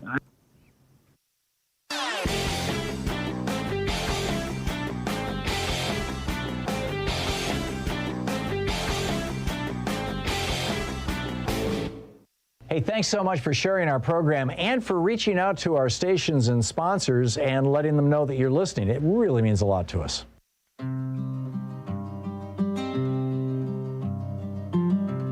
Welcome back. 10 minutes before the hour. John in Moab, Utah. Hey, John, what's on your mind today? Hi, Tom. How are you doing? Good. What's up? Staying warm? More or less. We just had 2 really cold weeks, but now it's back in the 40s. Yeah. I'm calling about a story that I recently came across on The Intercept regarding their $100 million advertising campaign regarding recruitment. Quote, using wartime anti-immigrant rhetoric. And this is ICE you're talking graph about. in particular, quote, ICE is targeting ads toward people who listen to right-wing or patriotic podcasts or show an interest in guns and tactical gear, using phrases such as sacred duty, defend the homeland, and foreign invaders. Yep. They are reaching out for the racists. Yeah, and my concern, Democrats have come up with some reforms they want, and unfortunately, it doesn't include overhauling this practice, of targeting toward people who, are going to tend to create these terrible murders and violence. And even if they got them to quit that kind of targeting, we're already stuck with a whole bunch of people in ICE who have been selected thusly. Yeah. And what do you do about that? I mean, the Democrats are refusing to allow these funding bills to pass. I mean, we're probably going to have a government shutdown over the weekend. Because the House isn't back in session until Monday, and anything that goes through reconciliation is going to have to be re-voted on in the House. But, their biggest demand is that the ICE goons stop wearing masks. And just that one thing, I think, would be a big deal. But on the one hand, on the other hand, then we're like, oh, we're all breathing a sigh of relief when we've got the SS didn't wear masks. They didn't need to wear masks. If you've got a Nazi police force, or a paramilitary force that's pretending to be a police force, and they adhere to Nazi principles, and they follow people like Bovino and Musk who do Nazi salutes, and then you still have Nazis. So. Well, I would just urge anybody fortunate enough to have a Democratic or Republican, a Democratic senator or congressman to express your concern that this is the current makeup of ICE. Has been carefully selected to be literally, militia psychos. It's the worst of the worst. They're taking the scum of American society and elevating them, giving them guns, and saying you have the power of life or death. Yeah. And the predictable consequence of that is what we're seeing right now in Minneapolis. John, thank you very much. Well said. Linda in southern New Hampshire. Hey, Linda, what's on your mind today? Hi, good afternoon. I just wanted to ask something that's been troubling me. We heard recently that there's a ICE detention center being built in Merrimack, New Hampshire, but the governor and the town mayor deny any knowledge of that. Yeah. I started Googling, and I found out there's detention centers all over the country. It's true. Now, I never paid attention to that before, I'm sorry to say. But what I'm wondering, I thought they were deporting these people, and why are they holding them? And I'm starting to wonder, it's kind of a sinister thought I have, that what if they're creating a workforce like Hitler did in Nazi Germany, where they have these people in there slaving, you know, for no, they're not. They haven't turned, to the best of my knowledge, they haven't turned any of these things into labor camps yet. But basically, what it is you've got 3 companies, 3 big multi-billion-dollar companies that donate virtually all of their money to Republicans, who are getting these contracts. It costs about $750 a day to hold an immigrant in detention, and what they call detention in these concentration camps. And it's very, very profitable. So Republican politicians and Republican government takes hundreds of thousands of people that, they arguably should just be put on a plane back to their home country, and instead sticks them in one of these concentration camps. And then your tax dollars and mine give billions and billions, hundreds of billions of dollars a year to these 3 companies. And then those 3 companies kick back hundreds of millions of dollars a year in bribes and campaign contributions and PAC money and things like that to those same Republican politicians. It's a hustle. It's a scam. It's just nothing more or less than that. It's just like everything this guy does is, I'm going to make money off of this. You're going to make money off of this. Yep. And it's totally un-American. Yep. It's totally un-American. Yep. So thank you for enlightening me. I didn't know about these 3 companies. Yeah. I'm relieved in a way to think, okay, maybe they're not going to, create. They can't do the labor camps because slavery is only legal in the United States if you're convicted of a crime under the 13th Amendment. So they can't, they can't do that. So instead, they just keep them locked up, feed them crappy food, help, let them go psychotic, deny them medical care, and take their $750 per person per day. Linda, I got to run, but thank you for the call, and thanks for being with us today. We'll be back tomorrow, same time, same place. In the meantime, don't forget, democracy is not a spectator sport. It requires all of us, and that includes you. So get out there, get active, tag, you're it. Have a great afternoon. Be good to yourself and the folks around you. Stay safe. Get some exercise, right? We got to get through this. Stay healthy. Go walk a mile this afternoon. Come on, you can do it. Tag, you're it. I think I already said that. I'll see you tomorrow.